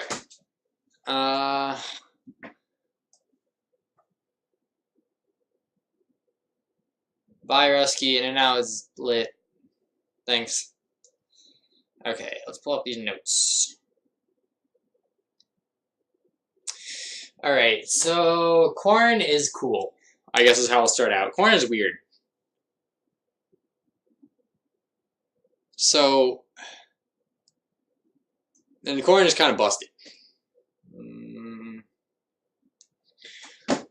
So I guess the one thing, I don't know. So Corrin isn't like other sword characters too much because outside of back air, none of Corrin's like retreating aerials are like too safe. I don't know. I guess the point is Corrin isn't the best at zoning. Well, I'm not very good at the matchup as Fox, but like retreating, like for the most part, Corrin has to do the hitboxes landing, which I guess everyone has to do versus Fox, but versus other characters is maybe not the case. But Corrin's aerial mobility isn't the best. So what I've been told is you shouldn't treat Corrin like a zoner too much, like a normal sword character, because everything's kind of committal. But Corrin is cool because the existence of Pin basically means that Corrin is like a semi-zoner, semi-whiff punish bait and punish character, because Pin reaches so far that like if you can call out your opponent on whiffing an attack, it's like boom, and then straight up into a punish. So in this matchup in particular, what we're gonna see is just that. Well, not what we're gonna see, but I guess from what I've looked at, I watched a little bit of Ryuga versus Ally, and Ryuga versus Dan, and for the most part, it's that Mario can't get in.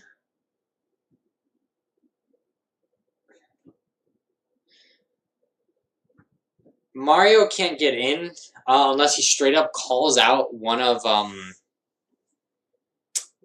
Well, I guess there's two things. Mario can't get in unless he calls out a jump from Corrin, and dashes right under Corrin, like aerials or like up smashes. And the other thing to note is that in order to get in, Mario has to dash, and Mario can't shield. Like Corrin boost is kind of spoiled because Corrin only has an 8-frame dash, so 8 frames after running, Corrin can shield. But Mario has a standard 11-frame dash, like most good characters that aren't Shiek or Corrin. So that's the other great thing about Pin is if you can call out your opponent dashing, they can't shield. There's nothing they can do to contest that, so you just catch them there. So that's the other thing.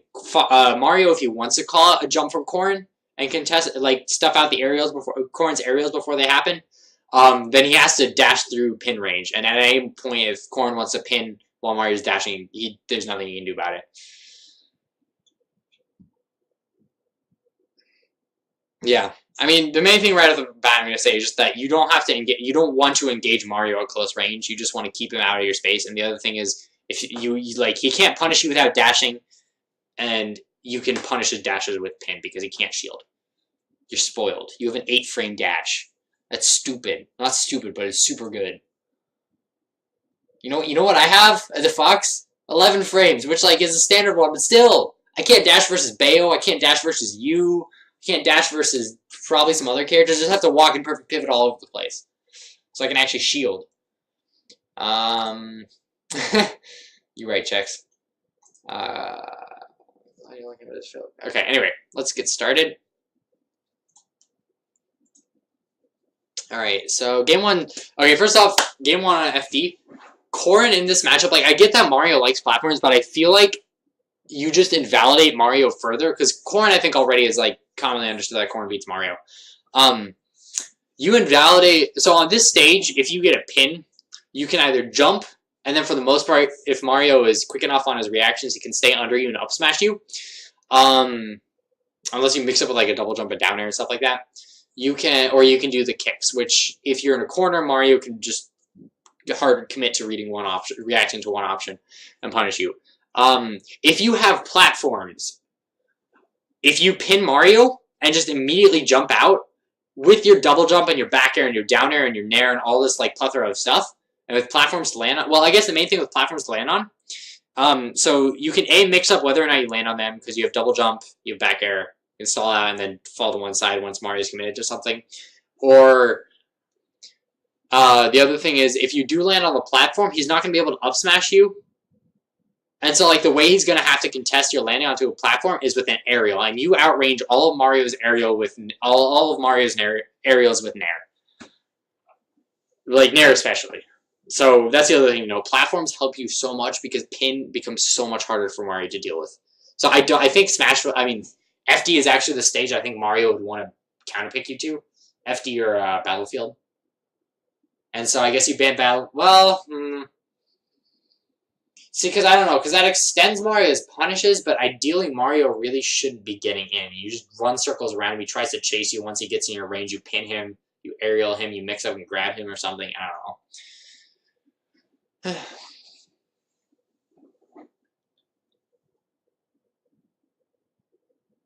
I skipped my laugh.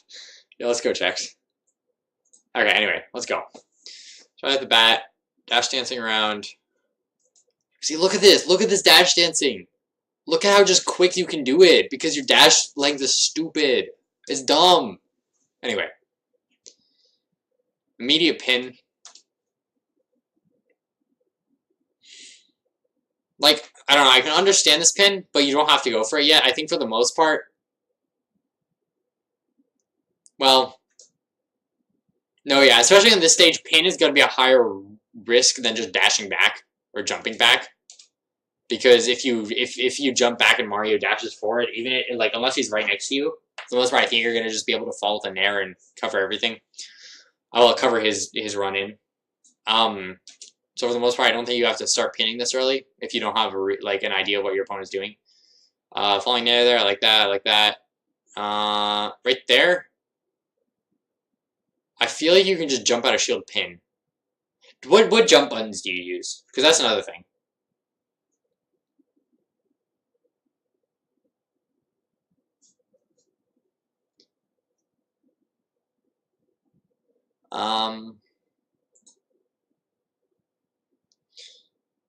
Because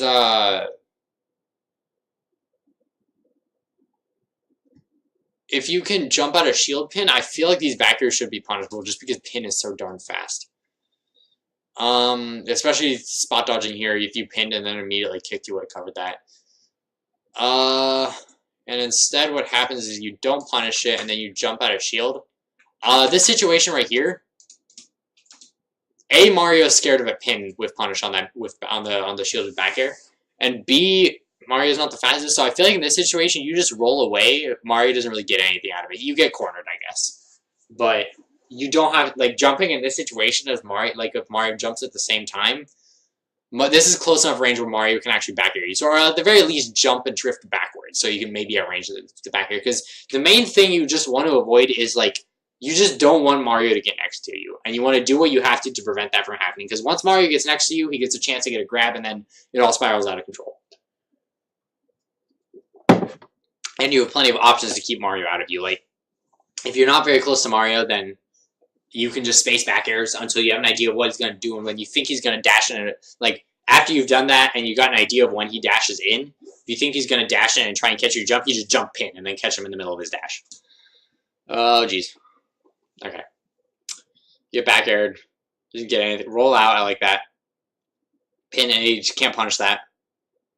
He could have punished that one had he reacted in time. I don't know. There's a lot of pin. If your opponent can react and punish the options, which I'm not sure if Mario can do or not. If he can't, then go ahead and spam that shit until like you've really conditioned him to shield and then you just start grabbing. But in this situation, I feel like you gotta punish that. Like, you don't need to be going for so many pins, because again, pin's not safe. Like, if pin is safe, then just never stop using it, because like they literally can't do anything about it. I jump with Y.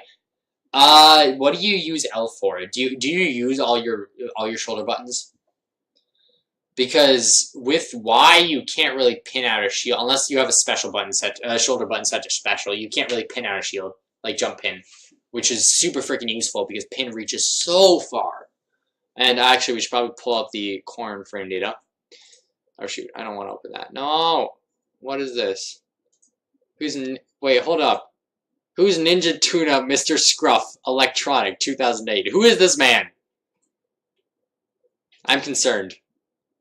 Get this man off my computer. I never downloaded him.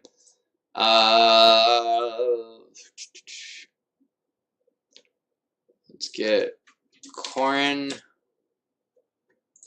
And let's get Mario. Okay. Let's see. Aerial pin.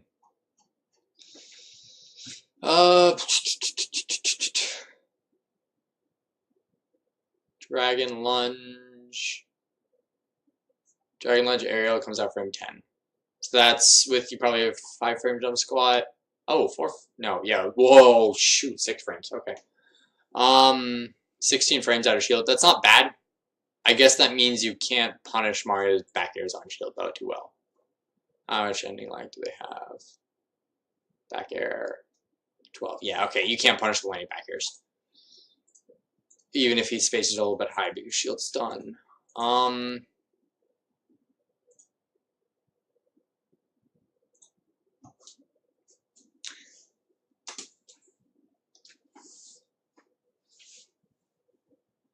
I'm safe and he doesn't power shield. Even if you kick through him, because that's the question. In situations where you have to kick through him, you don't really want a pin.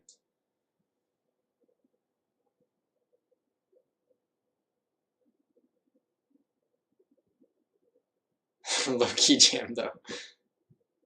I'm sorry. No. No fun allowed. We're learning. This is school.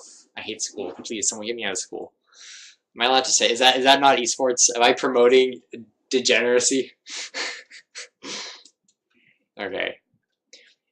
And I guess one thing here to highlight too, I guess it would have been useful to ask everything you know about the Mario matchup, just so like we could see what you're lacking, and we could focus on that. But here's one of the points that just highlighted really well. Mario this whole time is going to be moving at you, trying to throw something out, and anytime he misses spaces and he doesn't move far enough into you, because again, moving really far gets you pinned.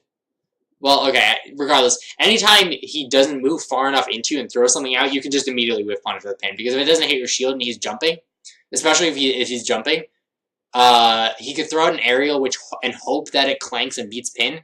But for the most part, you just throw out the pin, catch him unless he air dodges, and if he air dodges, he gets frame trapped and you kick him. So like if Mario's in the air next to you, and like if he's in aerial range, even better because it's the same thing but even more extreme because he can't clank with it. But when you outrange a character and you meet them air to air, you can they're forced to air dodge if you're outside of their range because you have a sword. And then I guess on the ground here is sort of the same thing with throwing an aerial. Like they misspace something, you just immediately just can pin it, which you do here. And then what was this up air? Does it not have lead into an up air or something? I don't know. But you don't need to move it. This like full hop here, you don't need to move into Mario. Like, I mean, I guess if you nared super early so that you barely scraped his shield as you fell and then landed and were safe, that would have been good drifting over him because then you bait him into moving into you and stuff his attempt to stuff you with a nair. Especially because nair starts out like it starts out 45 degrees below you. 45 degrees below the horizontal in front of you. So like that would have stuffed out probably a rising up air maybe. But yeah, you don't. I don't know what Mario would have done in this position had you just immediately nared and drifted back. Again, the idea with these situations, if Mario can't do anything, sure, they might not work, but they're safe, so while you're doing them, you can get a read on how he reacts to them, and eventually stop doing them and just punish what he's doing to try and, like, to wait it out. Like, in this situation right here, if you do this a lot, and then eventually you could just start falling and grabbing, because he's just like, there's nothing I can do about this, I just shouldn't engage. And then if he's trying to cover falling and grabbing with rolling away, then you can start taking stage. So just, if you have options that Mario, in situations where you, like, that Mario straight up can't contest, then you just get, you put pressure, you apply pressure on him that he can't contest, and you just get more information on him, and he gets straight up nothing.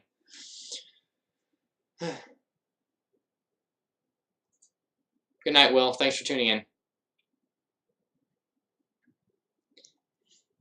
Alright.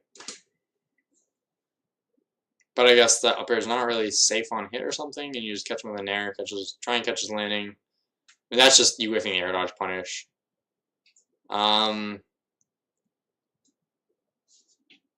You roll right as you up tilt, so it doesn't really work out. Or you dash and shield. I mean, this situation, like, I feel like you just... Okay, I mean, antsy, but, like, this situation right here, you just see he's right in front of you shielding.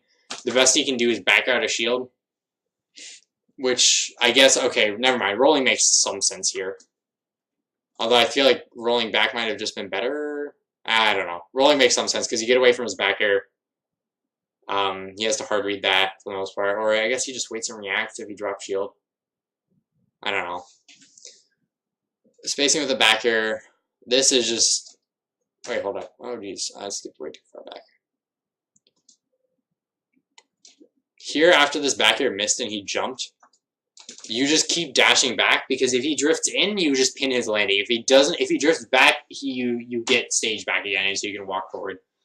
Because, like, right here, you don't need to jump up to contest him. You can just pin his landing. If he double jumps... then you kick away. Then you just kick away from him, and you're safe. Anyway, you do jump and he catches you. He's getting a read on these rolls, but whiffs the up smash, I think is what that is. And then you pin. Again, you see the air dodge, but you mistime the punish, or I guess no, he just reads right when you up air. That's just a matter of positioning. Just stay under him.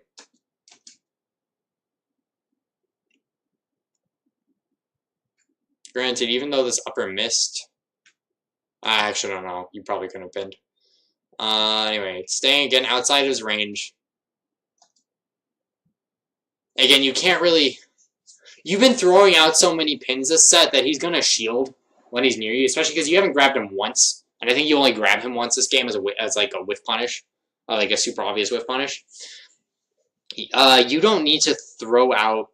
Like, oh, you've already thrown out so many pins, you don't need to throw it out as much anymore. Because, like, in this situation, I can understand the pin, because you're scared that, like, maybe he back airs and keeps running. But A, we've established you can't whiff punish that sort of landing bear. Like I said, it wasn't on shield, so maybe. I guess in this situation right here, let's see, where is it? The moment that back air happened, you saw him keep drifting forward, you just dash back pin. And like if he shields, I don't know. Or you just rising fair. The moment you see him jump and drift towards you, you just jump towards him, just make sure you get outside of his space and throw out a pin or an aerial and it covers everything. Because, like, again, the only thing you can air dodge is air dodge to avoid that, but you can frame trap it if you're outside his range. You know, you pin off stage, you didn't really need to do that. That was dangerous. He almost caped you. Catches air dodge with the back air. Try and pin him. I don't agree with that ledge trap too much. Well, okay, I guess if you were a little bit earlier, it would have made sense. But, especially versus Mario, you can react to neutral, get up, and pin that. If he jumps from the ledge, you can kick off. Does this get you punished? Not really. Okay, so I guess it's fine. And the point is, your disjoints are so big, and when your opponent's at the ledge, you entirely get to control the spacing, because they can only drift so far forward when they get off the ledge, or they commit to a grounded ledge option, which are slower, like neutral, get up, get up, attack, or roll. So you're entirely in control of the spacing, and versus Mario, that means you just straight up, you're entirely in control. Because you can just space outside his aerial, his range, and then just whip punish him.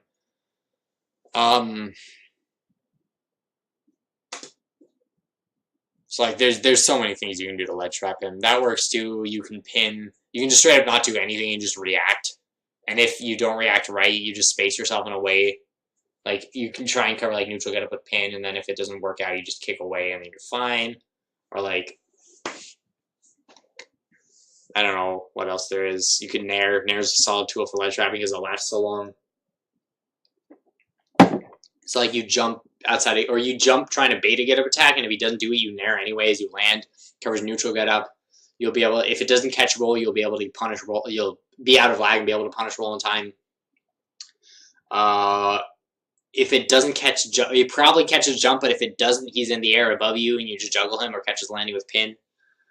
And then if he hangs at the ledge, you just jump again and see if you can bait another get up attack and nair it. Because that's the thing, jumps usually counter get up attacks. So if you space your get up attacks usually cover short hopping near the ledge. So if you can space your short hops properly, or like land with aerials in a certain timing, then you can bait out that ledge attack and then punish it. But I think ultimately the best thing is just do whatever you can do by just waiting and reacting. Interesting pin. I guess hoping that he air dodged on the ground. Dude, that looks cool. Okay, but anyway, it doesn't work out. Granted, this is apparently completely safe unless he like okay, if he keeps running under you and up smashes because you double jump, if he hard reads that, because like we dash forwards and up smashes here, you get hit. So you double jump away and he could just stay under you and then punish that landing, but I don't know. For the most part, in this matchup, you can really poke with aerials from so far away. And like there's very little Mario can actually do about it. Okay, like this right here. You didn't need to do. Mario is so far away from you, but like, you could... Mario has no real way to force you to approach. He can throw fireballs, but if he throws a fireball and then he runs after it, you shield it, you jump, and then you retreat in there, and he can't punish that. Or you shield it and you just pin to intercept his run. And you see, with this dash back here, you put him into the range, into range of him dashing forward and backhand. Granted, it makes some sense because had you pinned here, it would have caught him, and you've been pinning a lot. But like, you just straight up don't even need to move towards Mario because eventually he's gonna throw something. Well, like, unless he just keeps repeatedly walking you into a corner and just hitting you there, like you don't need to intercept Mario. Even there, like, you don't have to run in this matchup actually straight up. You can just walk. Because, again, the only way Mario can catch your walk backs or, like, jump backs is if he himself dashes, which dash can be intercepted with pin. I guess the point is here, it's like, you can't cover everything all the time, but, like, it's so hard for Mario to punish your things that you can keep mixing up what you do between just walking back and retreating, nairing, pinning, retreating rising nair or something like that, or just like full hopping over him. You have so many mix-ups, and it's so hard for him to punish each one. You just keep cycling through them, and like in a way to make yourself as unpredictable as possible. And it's going to be really hard for him to guess what specific option you're going to do. And so, like for the most part, you're not going to get punished until you have a hard read on what he's doing, and you just throw in whatever hits him for it. Because again, if he can't punish what you're doing, and you have so many options to mix up that you make it hard for him to read you, all you get is information. Because he's limited to a few ways to actually punish what you do. So you give him very little information in return for a lot of information from him. And eventually you can start abusing that. Anyway, you get back here, and that almost kills you. That was actually kind of sick, that fair. If that would have worked. But I guess that situation, not really. Not high enough percent. Another back air probably would have been fine. Actually, yeah, another back air would have worked. Sort of greedy fair, I guess. Anyway. You just jump from the ledge and nair here, yeah. Mario's not going to be able to, like... You have so many ways to mix up your landing with nair, with down air, with double jump, with back air, with pin, versus a character with such short range like Mario, that, yeah, you can just jump from the ledge for... Unless he hard calls it out with an aerial, like with a nair or a back air, or an up smash, you can just jump from the ledge for free and then land pretty easily. And then once he's wary of the jump, you just do other options that beat the jump, like rising fair or something from the ledge. As spacing it, like you can rising fair from the ledge. I guess you use your double jump there, but no, like you rising fair from the ledge and then you pin, like you space out outside of range which you can punish, and then like you just immediately pin after the fair. And then I guess the kick on stage is obvious. You have the option to jump. I don't know. That might be an option too, but like just for the most part, you can mess around with the fact that your jump from the ledge here is so good that he's going to really have to figure out, like, hard look for it. And again, you can't react to jump, so he's going to have to hard call it out. And then so you, for the most part, once he's wary of it, you can just wait at the ledge and punish his attempt to stuff it. Or just jump if he's not trying to stuff it.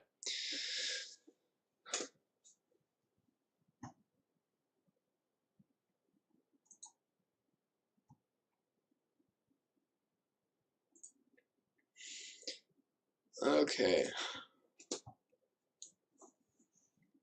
There's a ledge. That was unfortunate here. I guess, I don't know, Trashmaster, if you're watching, Cape here just kills. Just straight up. You get this. Cape straight up kills because he's drifting hard towards stage. So if you Cape, you temporarily shift his drift away from stage. So, and then even then, if he can make it back, you just drift fair his hard drift in. And then he gets spiked and dies. So, like, there's straight up nothing you can do here. Had you just caped, he would have died. Anyway. Wait, how did he even get you off stage here like this in the first place? You full hop, you nair. Oh, okay, overextended, trying to catch something. That's the other thing, Boost. You usually catch landings with air dodges so long, you're just letting him air dodge around a lot. Don't do that. Do your normal ledge traps. Mario doesn't have good landing hitboxes. He just has okay drift, which you can still catch because you have freaking pin, and F smash, which reach for miles. So anyway, yeah, okay, so he air dodges through the up air, back airs you, and F smashes. That was actually kind of nice back air F smash. I don't know, how'd you pin there? Would have worked, though. Corrin's busted in this matchup, dude. So yeah, he up B, so Boost gets to live. Try to slam with a nair, gets up smashed. Again, jumping from the ledge. But you naired the last time, so like this time you could jump and then drift back and then just like land in front of him, or jump back air and then nair. Or like jump back air, double jump, then nair or something. I don't know. Just never do the same option on the ledge twice, and you have so many options to mix up that it's really hard for Mario to hard read which one you're going to do on the ledge. And he has so few ways to cover them again.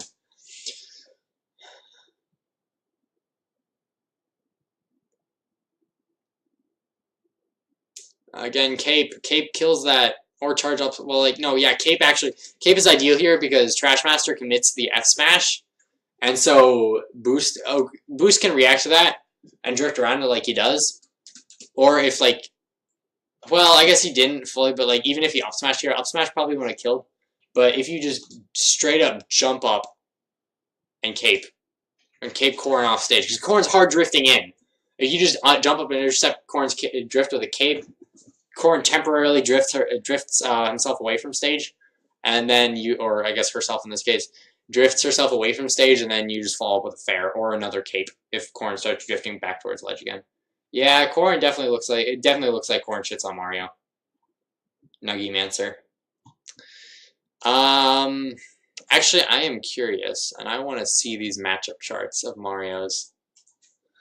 Notable matchup charts V6.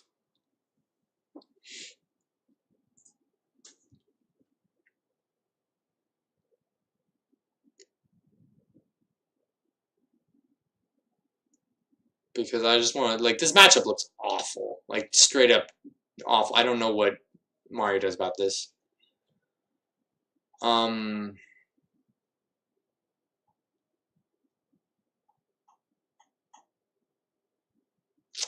Where's Mario? Mewtwo, Meta Knight, Marth, Mario, here you go.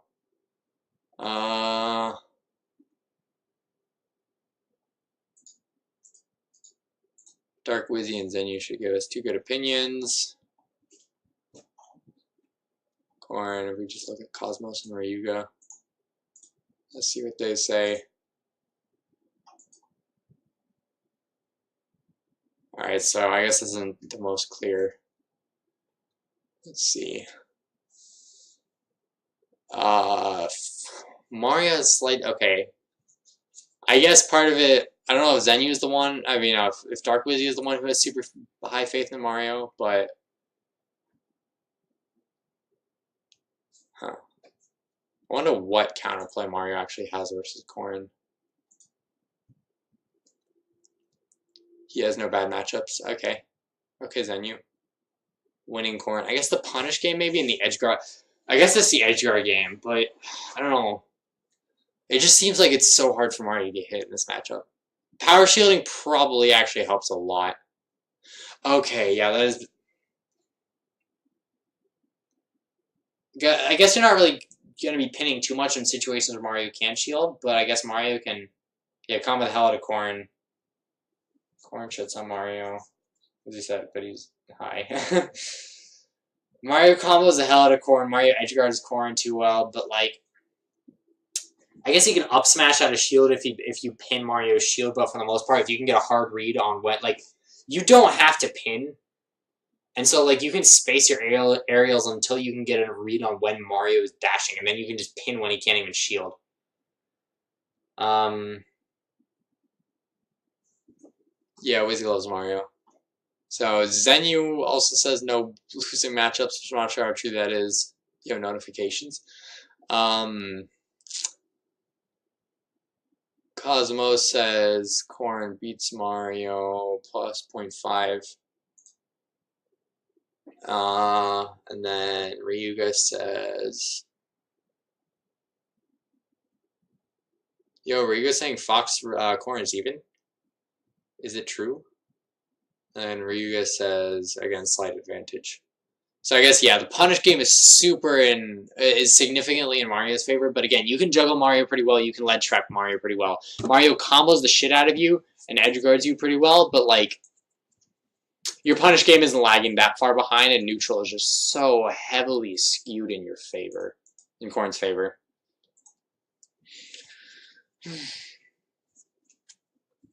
Are you Indy, Nuggy Mancer? Are you from Indiana? I just want to know if like you're someone actually I know, but like you're just using a username I don't know. Great power shielding Mario plus combo game plus cape plus flood. Recovery is what helps a lot in the matchup. I guess flood is probably pretty good neutral in this matchup. Up smash good in decent amount of situations, but yeah, still slide to, yeah. I mean, the main thing with Mario is up smash is he has to dash to use it, and dash get pinned. Oh, hi, Trash Master. Yeah, can narrow out a lot of my combos. It's now close to instant just here. Yeah. I mean, the main thing is just Corrin has so many ways to keep Mario out and mix up Mario, even when Corrin's in a disadvantageous position. So it's like you straight up have to hard read when Corrin won't pin and is going to jump, and then you run under Corrin and up smash or something. Okay. Nair's only going to break out of combos that aren't straight up true, and for the most part, I feel like once you get your hands on Corrin, you should be able to string repeatedly. Oh yeah, I guess since you did just get here, Senor Trash Master. This right here. I don't know if this is obvious, but you get this, cape your kills. Because you flood out, okay, so flood, Boost has to hard drift in, you throw out a cape, you push him off stage, so maybe he doesn't even grab ledge. But even there, once he gets pushed off stage, he really has to hard commit to drifting in, so you just fall and fair him and spike him and he dies. So keep that in mind. That's, I think, one thing definitely too, is just, along with the combo game, even though if Nair can break him out, sometimes Corrin's recovery is really exploitable, especially with cape and flood. It's like if you can hard read exactly when Corrin up these, which is Corrin's really only recovery tool, and you just throw out a cape and then Corrin dies. We're gonna see the video of our set when we played. Oh, you tried. Oh, okay, I can see that. That makes sense. Yeah, okay. Although, why are you holding him in the first place, man? Yeah, First Block Gaming has all the sets. Herb don't. God damn it. Spooks. Okay. Jeff. Alright. Oh yeah, that's the other thing we went over if this isn't, if you didn't already know, but Corrin's jump, Corrin has so many mix-ups out of jump from the ledge that, like, that's the option you really want to look for, but at the same time, I don't know, that's what Corrin exploits. Corrin exploits the fact that you're really looking to that option which you can't react to, and then gets around you with other ways than ledge too, so, I don't know. Look for jumps when playing against Corrin. What was this? Okay, I guess Boost, this situation right here, Mario is jumping in your face, especially if he's already in the air. I feel like if you land and roll back, there's straight up very little you can do about that, because he's already in the air, so landing and running to catch you is going to take plenty of time, so then you have enough time to escape. So I don't know. Alternatively, this is a situation he's shielding here, and if you can, he's charging Flood, so he's charging Flood, so his only real option is to shield or roll. You just fall with a Nair again. He can't immediately jump out of shield and contest you with an aerial because Nair starts below you. And then you just drift away to a range where you can't even punish it, unless he power shields it. That's his only option.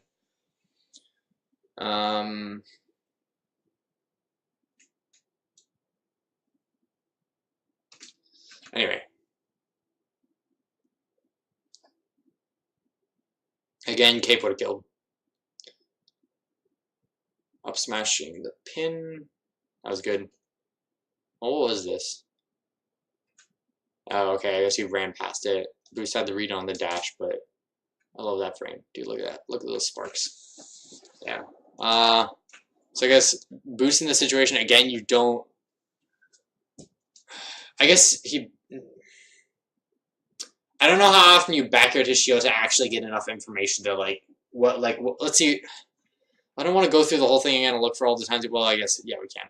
Because, in that situation... Especially because Mario can up smash, you only pin if you have a hard read, and you don't need to pin, so it's fine. You can just back air and move back a little bit, and then just do the same thing over again.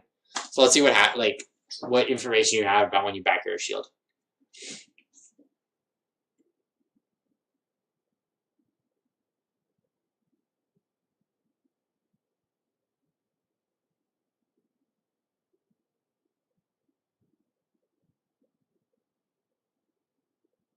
Okay, there's one back air, and there's one back air. It doesn't connect on shield though, and he dashes forward, and you try and stuff that with an immediate pin, but he shields that. So one back air, and that doesn't even connect on shield, so it might not be the best information. Another back air, and he jumps through it, and now remember you didn't have to jump there.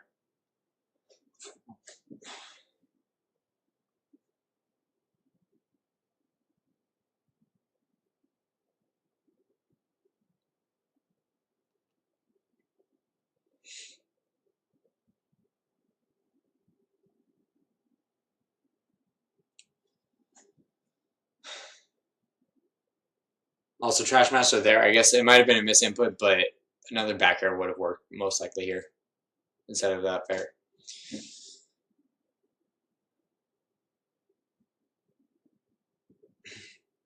I guess the back at nairs you've been landing, Boost has been landing, sort of function as pseudo back airs. So, and we've seen Trash Master either get hit by that, like for the most part, just get hit by them for the most. So for the most part, he's gonna start shielding. Or at least we have the information too of him just shielding them. Okay, there we go. This is the first actual back air you land on shield. You don't need to go for this pin. You don't have enough information to go for a hard read like this, especially because you're at kill percent. And if you pin, he can just react. And you pin and guess wrong, he reacts and up smashes. So you don't need to go for this pin. You don't have enough. Haven't gone for enough back air, so you don't have the information. And pin gets you killed. So what you could have done just instead is back air, dash back, jump outside of his range again, and go for another back air. And then once you do that enough times, you have information. Then you could start pinning. But again, all you have to really do here is you don't even have to go for hard reads on Mario. You just keep him out because you have so many different mix-ups you can do to keep him out. Back air, nair, dash back, full hopping over him and falling past him with a nair or back air, so many things. Will there be a VOD of this later? Yes, there will, Boost. See ya. Thanks for tuning in.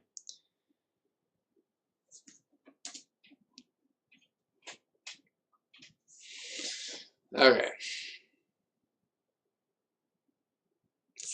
Again. Okay, already the first back air pin didn't work. Granted, this one might have because of the grab, but already the first back air pin didn't work, so like I don't understand the reason to go for a second one. Especially because, like, I don't know, granted you're a low percent now, so yeah, but, like, you just don't need to commit to things like this.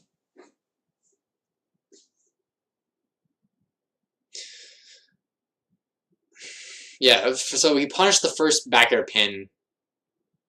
He's shown no real signs that he's going to adapt to that, or that he's going to expect you to adapt to that. So, like, going for it again is just most likely going to yield the same result. You don't need to go for this back air pin, even if you flub it. You would have worked, but you just straight up don't need to go for it in the first place. Up tilts catches that. I don't know.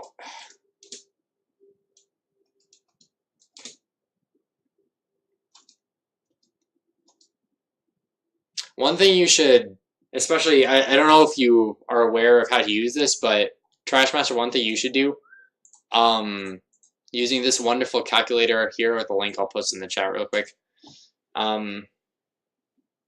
Shoot, where's my mouse? This calculator right here, you can go ahead and like pull up Mario versus, I guess in this case, Corrin, and you can find up tilt. And since, okay, yeah, up tilt right there. So assuming this hits on the first frame, like this calculator will tell you everything, the total amount of hit stun, advantage or hit advantage or disadvantage, shield stun, things like that. It's 25 frame hit advantage. Wait, hold up. So up tilt connects on, oh wait, that's 98%. So like, let's say in this situation, Corrin, where you went up tilt, was at, so you had, okay, it was one stale, and Corrin was at 11%, and you were at 77. So let's put all these numbers in.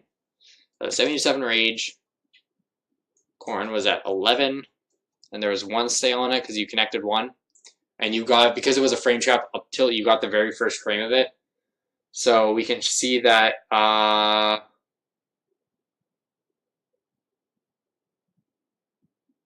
hit advantage one frame.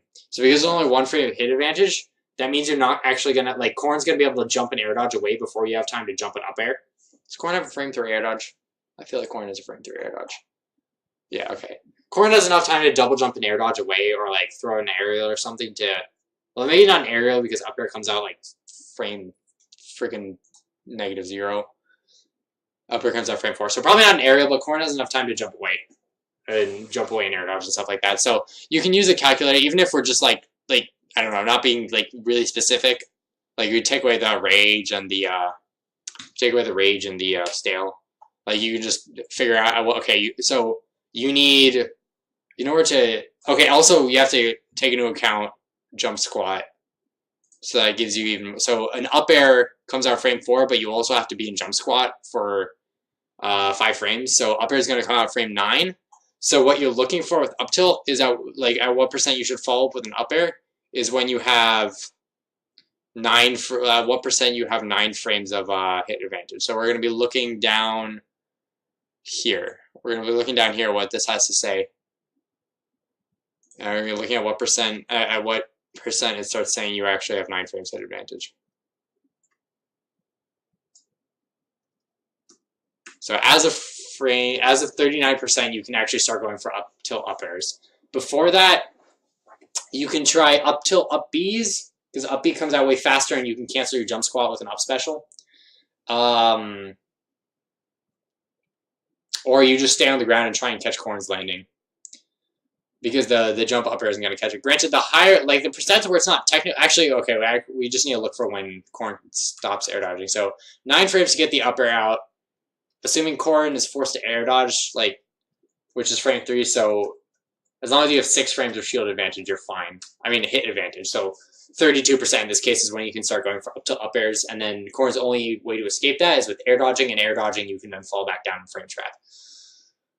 So that's how you use the calculator. And you should do that with your up tilt combos, just so you can optimize just how much percent you get. Because one of Mario's biggest strengths is the punish game, so you should all be on point on that.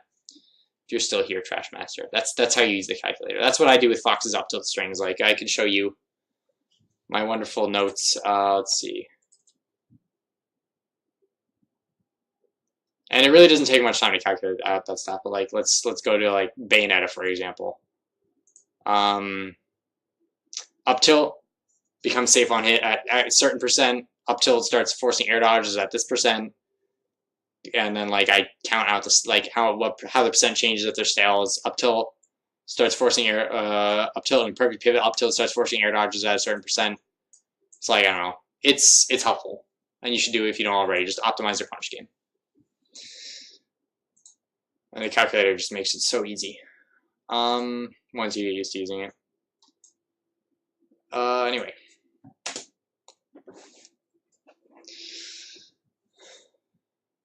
Or I guess the other thing, yeah, it's not just, you don't really follow with an up air here, you try to go for another up tilt.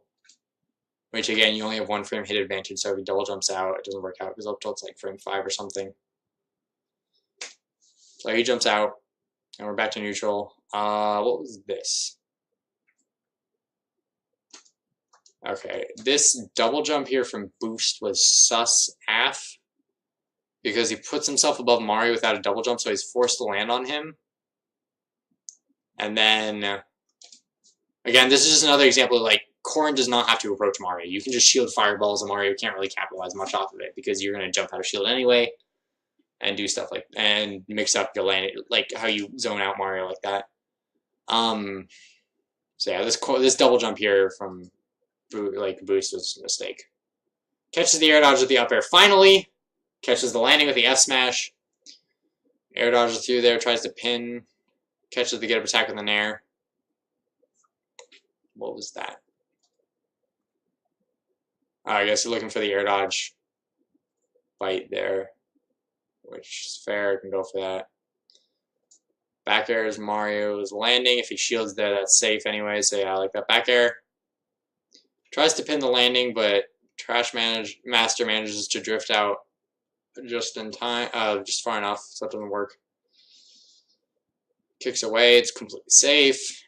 Again, okay, again, you don't really have to, like, Boost doesn't have to approach Mario in this situation, but he's been throwing out so many hitboxes that, like, this is just, like, what I mean by the fact that Corrin can just throw out things on, like, and see how Mario reacts until Corrin has a hard read. And this is the only grab Corrin has actually went for this whole set. Granted, this is a whiff punish, but Corrin, Boost has gone for nairs, fairs, back airs, pins, this whole set. So, like, shielding here for Trash Master makes sense because it's what Boost has been doing the whole, like, that's what counters what Boost has been doing the whole time, or at least keeps Mario safe. At least what exchanges neutral with what Corrin has been, I mean, yeah, Boost has been doing this whole time. So then here's the part where you just take advantage of the conditioning that you sort of get to do for free, and you just run up and grab it. I don't know if it kills, but you get to run up and just grab him. It's very, like, there's no reason for Mario, like, not to shield here. There's very little reason. You've never grabbed once this set, so, like, once you've thrown out enough hitboxes which are safe that Mario can't really punish unless he hard reads them, then you just take advantage of the conditioning with hard punishes. And this time you can juggle, he's off stage. What do you get off of this? Didn't quite get the up air. Legend misses that. Okay. Yeah, you can also then lab down throw percents and stuff like that with the calculator. Is David your name? I just know it's D right. Okay. Good attack back to neutral, run up shield. Again, Boost doesn't have to run in this matchup either. Because then he's forced to stop himself with either shield or jumping, and jumping will get up smashed. Or back air, so that's not really a good idea. So he's shielded, which also could get grabbed, but yeah. Like Boost doesn't have to run, doesn't have to move towards Mario here. But he gets away with it, and then up throw kills.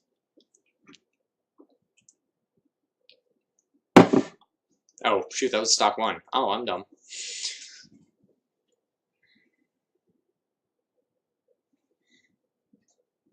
I mean, I guess this... Wait, hold up.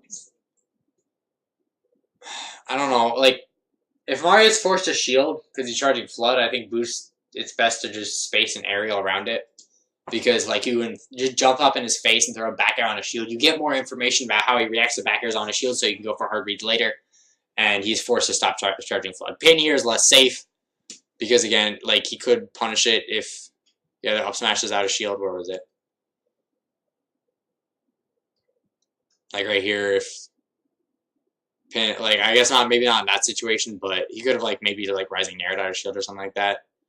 Or maybe caught your kick away. No, not really, I guess. But, I don't know. Back air keeps stage control, too. So, like, back in that situation, I think is just better. What's this here from... Yeah, just punish the back air. Mario has to do something to get in. What was this? Nair. Okay, just the combo not being true because Mario's Nair.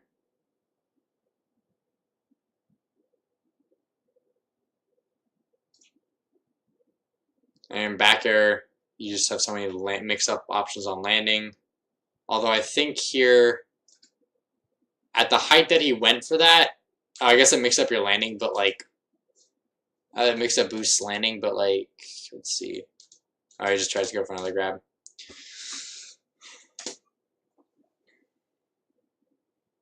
So, I mean, if he spaced, even if he spaced the back air lower, that would connect to, let's see, that grab. This grab doesn't beat anything except for empty land. I don't know. I feel like shielding might have been a better option there. And then, nah, I guess with the back air, you still wouldn't have been able to punish that back air, really. Or, I mean, you can just shield and react to how Corrin lands, maybe? Jumping up with an aerial doesn't really make sense in this situation. Corrin could have nared. I mean, given the situation, the answer here would have been just like pivot grab or run past pivot grab or something, but I don't know why you would get that idea to do it in the first place.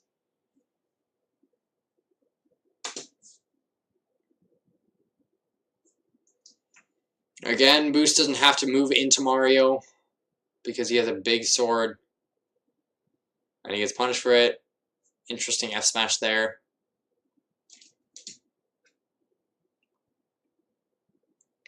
I feel like Boost has also been shielding a lot. Just this match went in close range engagements with Mario, so like Trash Master could have gone for more grabs. Like we have that situation right here, and then we also have the one where Boost like rolled into like landed on Trash Master right as Trash Master rolled, and so they were both shielding right next to each other.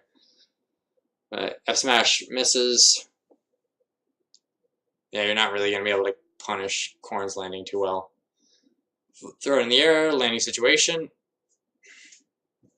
This was a flub on Boost's part. Pin would have covered everything. Pin or Nair would have covered everything, especially after he saw the air dodge. Or F smash here too. Wait, let's see. Hold up, where was this?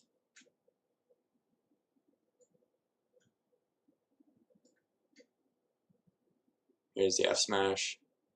For there, he double jumps back. Yeah, Pin would have covered. F smash would have covered everything because Mario was forced to air dodge.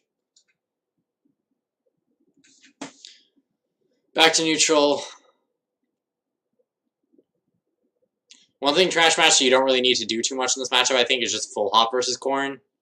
Because you're not going to be able to engage Corrin in the air-to-air.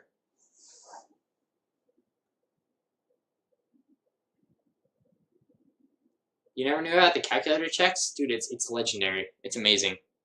It's like all the formulas you used to just know like by heart beforehand, you just open up on the calculator. Yeah, Trash Smasher, one thing you don't really need to do in this matchup is full hop versus Corrin, I think.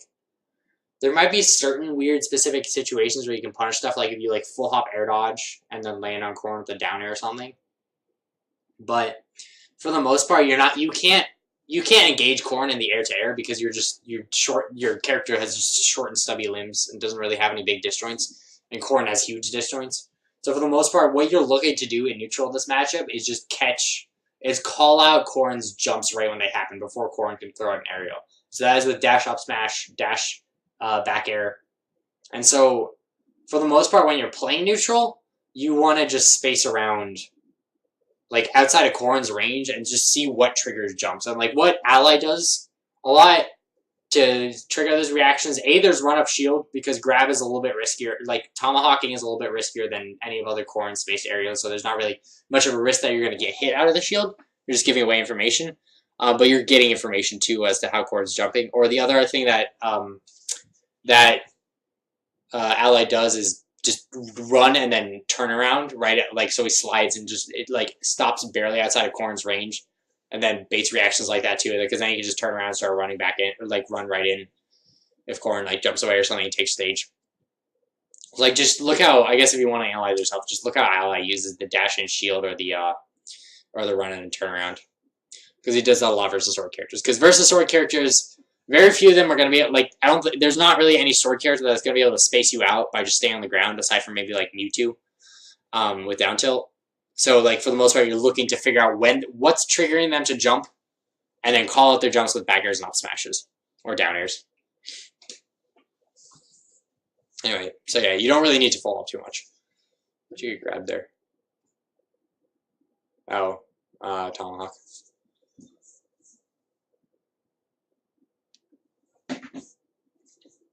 I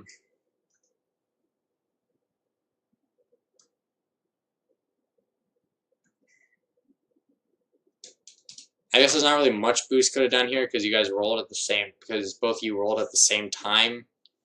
It's like, I don't know, jumping risky because Mario has a lot of fast rising aerials and up smash. Rolling kind of obvious because you already did it once, but double rolls always work out sometimes. I don't know, just another situation to mix up what you do. I think jumping wasn't the best idea just because Mario has a lot of ways to stuff that at close range. And that's what he's looking for too. So I think usually if you engage Mario at close range, you don't really, like, until he has a read on you not jumping, you don't want to jump. Like, until he starts looking for your rolls and spot dodges and things like that, or grounded options like Jabman, you don't really want to jump.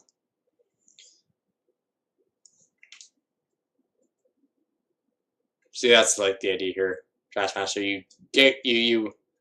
let's see what happens here.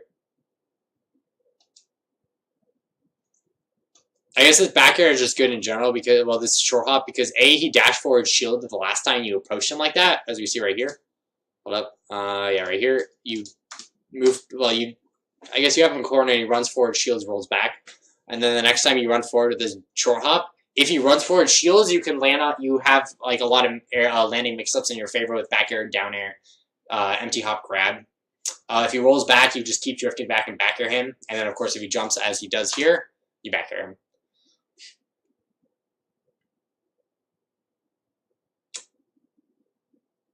And he lands with a nair. I guess really what you have to do when you're trying to juggle Corrin is stay directly beneath Corrin and shield. And then once you shield, you think you can punish nair to shield with up smash? I mean, you can punish landing nair with up smash. Let's see. Mario up smash is going to come out frame 9 plus 1 frame jump squat. It's going to come out frame 10 out of shield. Corrin's nair has 13. Oh, geez, 13 first landing. Like, yeah, that's not going to work. Well, that's if Corrin lands the moment. I mean, connects the nair the moment she lands. So base damage 7. Let's get out the calculator. I could use the Rubin's calculator for this, but this is the sort of thing that I've just, like, calculating shield stun is something I've just done so much that I just prefer doing it with a normal calculator. 7 divided by 1.75 plus 2. 6 frame shield stun. And you need at least 10. 13 minus 6 is 7. So If Corrin nairs your shield at least 3 or 4 frames before landing, then you can up smash out of shield. And so I think the mix-up is, A, you have to stay below Corrin, and then what Mario can do is either rise up with an up air to stuff a late nair, or just wait and shield and up smash to punish the early nair on shield. Or if Corrin does it really early and like taps your shield and then drifts super far away, then you have enough time in that situation to probably drop shield and run up grab. And yeah, meanwhile, Corrin's trying to mix up which way she falls with a double jump and back air, and that's why FD is probably one of Mario's better stages in this matchup, just because there's no platforms to help Corrin with that. Fair into fair didn't work.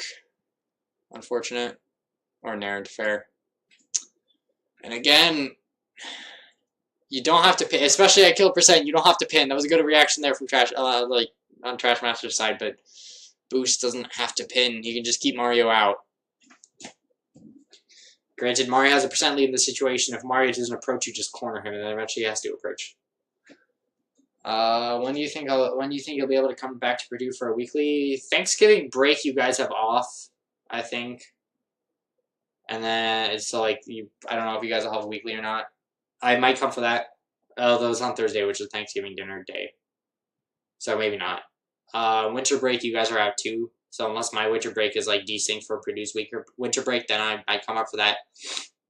I just generally come up when I have break from school. So I think the next one is spring break, because I think our spring breaks are staggered. So yeah, spring break's probably the most guaranteed time you're gonna see me next at Purdue. I just don't like going during the school week because then I'm like super sleep deprived. Unless like I give up with everything next semester and then just go constantly because I don't care about school anymore because I'm basically done. All right.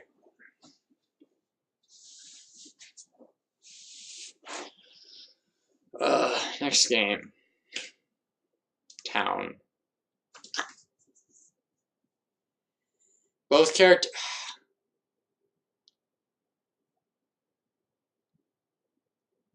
I think Corrin in this matchup, probably the most favorable stages are gonna be Smash, because Town the platforms go away at some points, which hurts Corrin.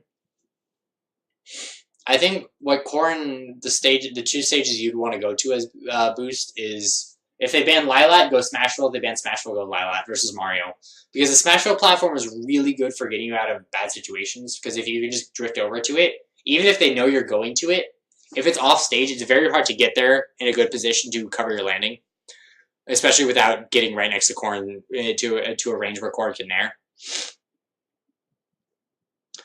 So I think Smashville or Lilat are the stages you want to go to boost, because you can just space out Mario better and run away from him better because the platforms help you with that. And I guess you want to avoid triplats just because they extend Mario's combos really well. Starts like I don't know when my winter break starts. I think it's a lot later than yours, so I might be able, like the last week of my winter break, go up for the first week of your guys' winter break. Maybe, I don't know. We'll see. I mean, the last week of my winter break, go up for the first week of your guys' school. Okay. Anyway, pin you don't need to go for again.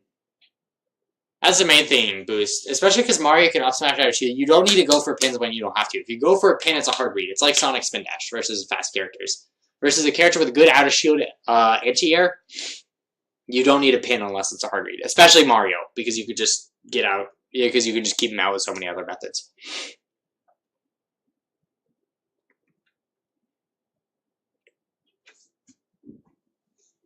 I don't have too much time left, so I'm just gonna like watch this and see if I notice any more trends, because I think the small details and stuff like that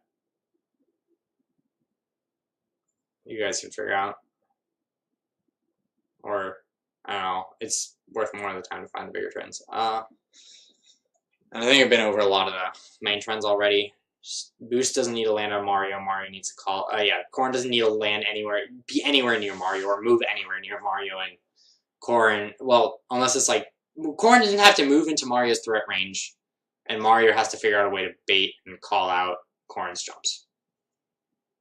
And pins you don't need to go for. Space aerials until you have a hard read, and then you can pin. There. I don't know if that was actually smart, because I don't know about what the previous back air information was, but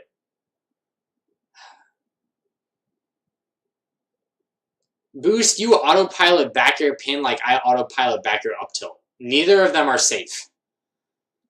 Back air up tilt gets you hard punished as Fox if they read it, and back air pin gets you up smash by Mario if they read it. Nice coverage on the air dodge there with the F smash.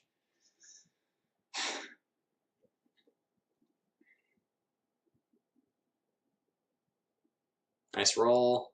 How'd you get that grab? Oh, just punish the whiff punish the grab. Up tilt, up tilt, up tilt, up smash. I like it. The adaptation from last time. Back air shields it. I feel like Corrin could have just straight up pinned out a shield for that. Unless Mario drifted back in with a downer, I feel like Corrin could just jump out of shield and air. Actually, yeah, no. Especially rising back air. Let's see how safe this is on shield. Mario rising back air. Connects frame 6. Well, I guess I don't need 6 there. 10.5% divided by 1.75 plus 2. Oh shoot, what am I doing? 10 divided by 1. Clear. 10.5 divided by 1.75 is 6. Plus 2. 8 frame shield stun. If it connects frame 6 plus 8. 14. You can act on frame 14. 34 minus 14, you have 20 frames to punch that. Yeah, Corrin should, and Nair comes out frame 6 plus, well, yeah, 12. Corrin should definitely be able to just Nair to shield punish the rising back air. It's a hard reaction, but if you're looking for it, and that's most of the case what Mario is going to be doing to catch jumps because it's safer than up smash in certain situations, Corrin should be able to just straight up Nair to shield. What was this? Yeah, okay, catching and landing with a pin. His pin is busted. Frame trap.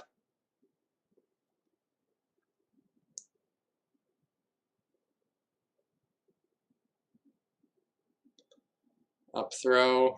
Alright. Here in this situation, when I'm talking about with platforms helping you, like any other stage with Mario jumping like this, okay, first of all, you nair the moment you see Mario jumping towards you, there's nothing he's going to be able to do to you. Unless, like, he waits, falls, and then catches you landing on the platform and double jump back airs, but you can just avoid that entirely. You just... Wait, when did you do double jump? Like, you just drift back to the platform. I don't know. There's so many mix-ups here, and I feel like it's not... I don't know. There's especially with that platform there's so many things you can do. And the moment you see Mario rising up towards you, you just drift back in air, maybe. I guess then you whiff punch at the back air, but that's a mix-up. You could have just avoided the situation entirely, probably. Like right here. Where was it? Jump air dodge. Yeah, for the most part, you're not going to do that. If you're scared of getting called out for your jump, don't jump. Because jump air dodge doesn't exactly cover very much because back air has about as much landing. I mean, yeah, has about as much lag as an air dodge. So jump air dodge doesn't really do anything in that situation. If you're scared of the back air or the up smash, just shield or roll. With punish. I guess the back air covers the immediate. Although I feel like something like just.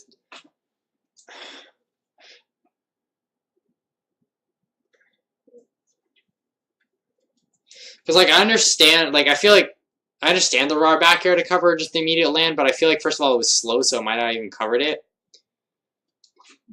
And it was also, well, it was slow, so it might not even covered it, and, I don't know, you just run up shield. You run up nair in place if you think he's just going to fall on you, and then you can still cover the double jump away because he'll be in low enough lag that you can still catch that landing, too. Okay. So the other thing Corrin can do with platforms, just pin and then jump.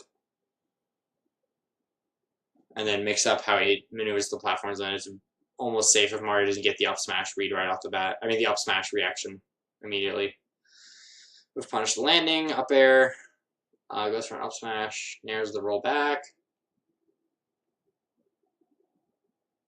Again, yeah, okay, there we go, the right decision. If you're scared of the jump, you just shield.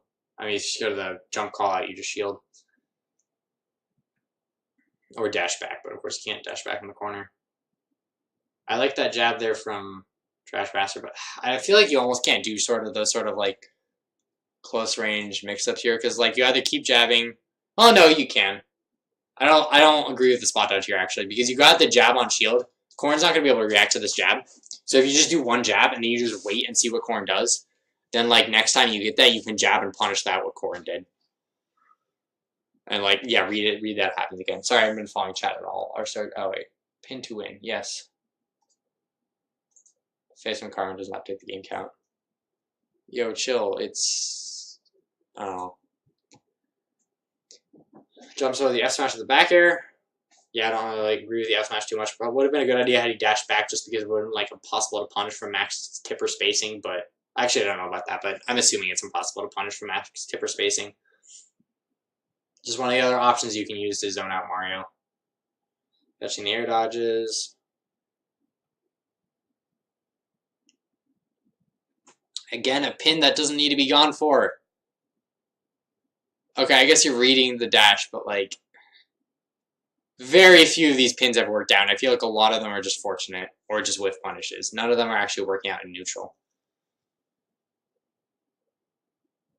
And I feel like in most situations where you're pinning, you can just be raw back airing.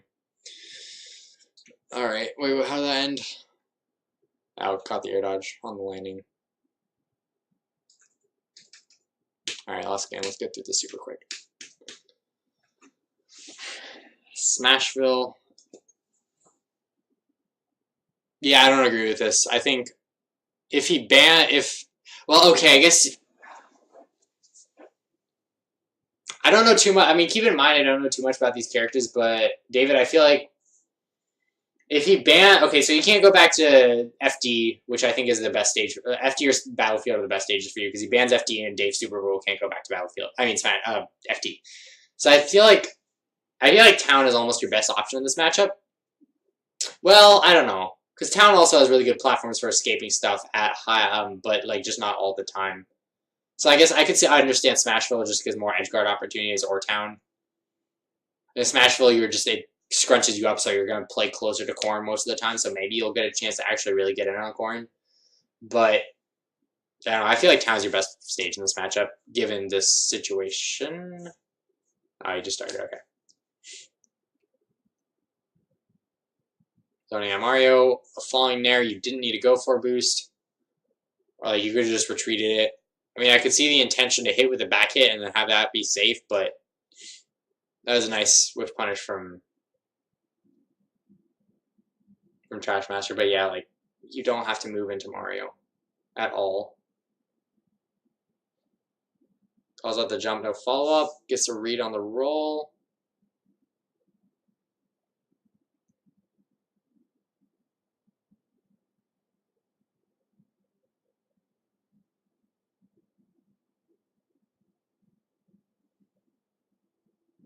More pins that don't need to be gone for.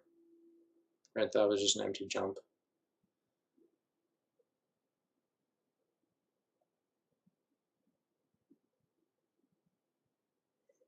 S smash, really nothing. Well, there's probably better ways to extend to push your advantage here. But I mean, yeah, like just frame trapping him, because like at this point he's used his double jump. There's not much he can't do anything except for land. So you just stay under him and then do your upper frame traps or your nair frame traps or whatever, and then you just beat everything you can do aside from like cape stall, which is laggy.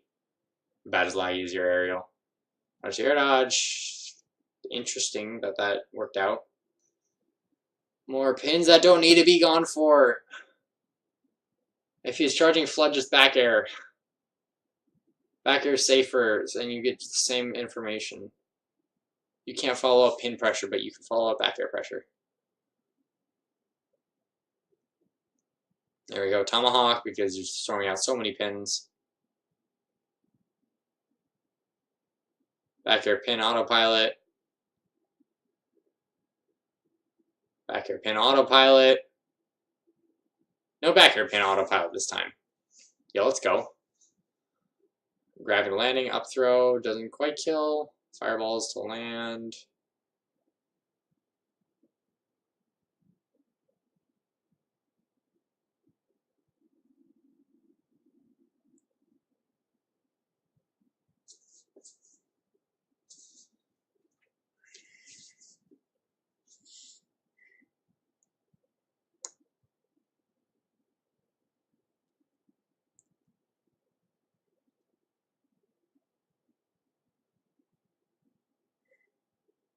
It's caught on the air dodge of the up smash. Like this situation. Oh, okay.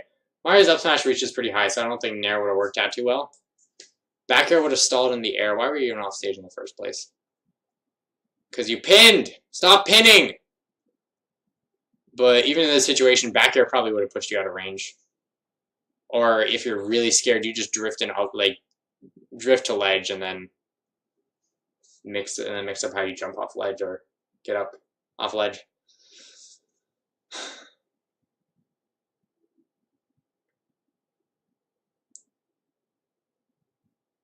There we go. That was a.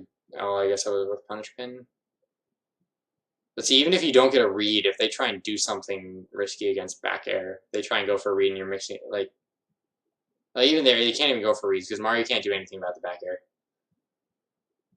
Like once it's out, unless he's already onto you with the back, like with the up smash. Nice. That was unfortunate. That was even more unfortunate. Catches in there, off stage, pin, the air dodge. More landing situations. I don't know, I can understand dashing back here because drifting back here because the drift in back air is spooky, but I feel like you could press your advantage more there by just staying closer to Mario, catching his landing. This rollback was unnecessary. That air dodge, once you saw that, yeah, especially because he gets the air dodge landing back. Once you see this air dodge here, you shield that fireball, you jump pin out of shield, and he's dead. Or not dead, but I mean, that might have been tipper spacing. Almost gets a forward throw. Again, you don't need a gosh darn pin. Use gosh darn pin all the time.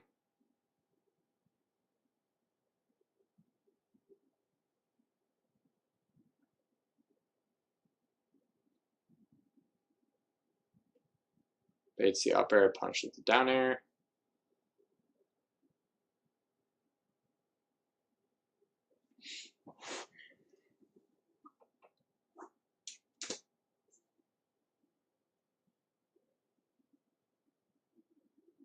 I just how about that fair that the fair that didn't spike off stage. Wait, can you combo that into like a can you combo reverse fair into back air or something?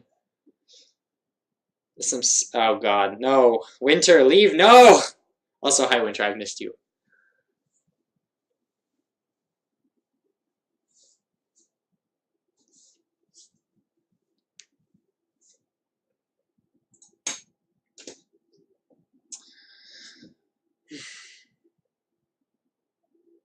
Again, more pins that you don't need to go for a boost. I think we figured out why you're bad.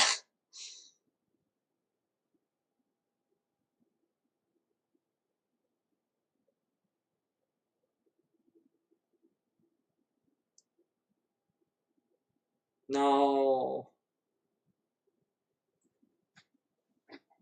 I don't know. Too many pins. That's the main thing. I'm sorry I couldn't really pay attention too much to like exactly what like I don't know, I was analyzing Boost submitted this, so I was analyzing it more from his perspective, David, so I couldn't really like tell you much about like where your reads were going wrong or things like that. But yeah. What we learn, Boost. Platform stages. Smashville, Lilat. You like those two. Unless you win, yeah, unless you won the last set. And even there, like unless you won one of those stages and they ban the next one the next time, like you're gonna have pretty free reign on what stage you're gonna go to. And even then, Battlefield is fine for maintaining a disadvantage. Mario punishes you harder, it gets more chances to edge guard, but your neutral is even stronger because pin and then jump. But even then, actually I think I'd rather go to town, yeah. Because less, I mean, it doesn't help Mario's combo game as much, and you're gonna get up smashed a lot for pinning anyway. But you still have platforms that help you just avoid Mario some of the time. I don't know. I guess, no, you guys both kill off the top-ish. So that's the stage-wise. The other thing, you just don't need to move into Mario. You have backer, you have retreating Nair, you have just dashing back, you have just empty hopping back. And then you have full hop crossing up Mario and then falling with Nair. You have all these things. You don't need to go to pin you don't need to pin unless you have a hard read. Because if you guess wrong, you're getting up smashed.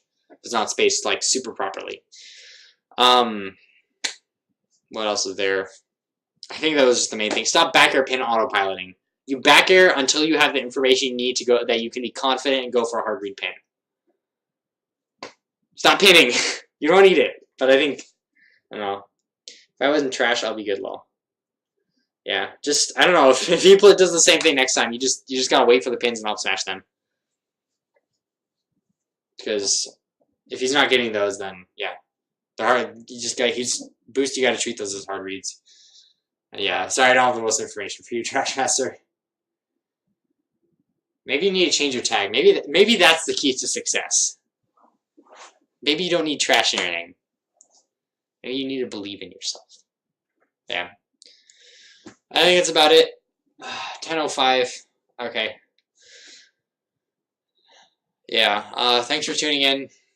Trash Master, I know you want to play Wi-Fi sometime. Just message me on Facebook if you can. I'm gonna be busy for this, like, pretty busy. Well, even that, like, I don't know. It's just the next 2 weeks. This week I might be really busy, but after that, I'm probably gonna have like at least free time sometime every weekend. So like, I'll set aside an hour for you at like 1 point in the week to play with you if you want to. Just message me when you're available, and we'll see if we can figure something out. Yeah. Thanks for tuning in. Managed to get through. I did it. I managed to analyze 2 people's sets to tell them what they did wrong in one sitting. 3 hours. Well, actually, no. I started like 7:30, so like 3.5. Let's go. Granted, one of them was really short. Let's go. Okay. Thanks for tuning in. This will be on YouTube. Goodbye. Oh, I guess the other thing is next stream is going to be in 2 weeks. And I'm probably going to be going, let's see, Cropso Dark Shadow was submitted to me. Random Black Fox submitted me a match. I don't know what he submitted. Maybe look at me versus Spaku from the monthly or I might just do that on my own time. If people are interested in looking at Pac-Man, then I can go over that. But yeah, that's probably what's next up. Yeah, college sounds spooky. I don't want to go there next year. Thanks for tuning in, Nuggy Mancer. Bye. Good night.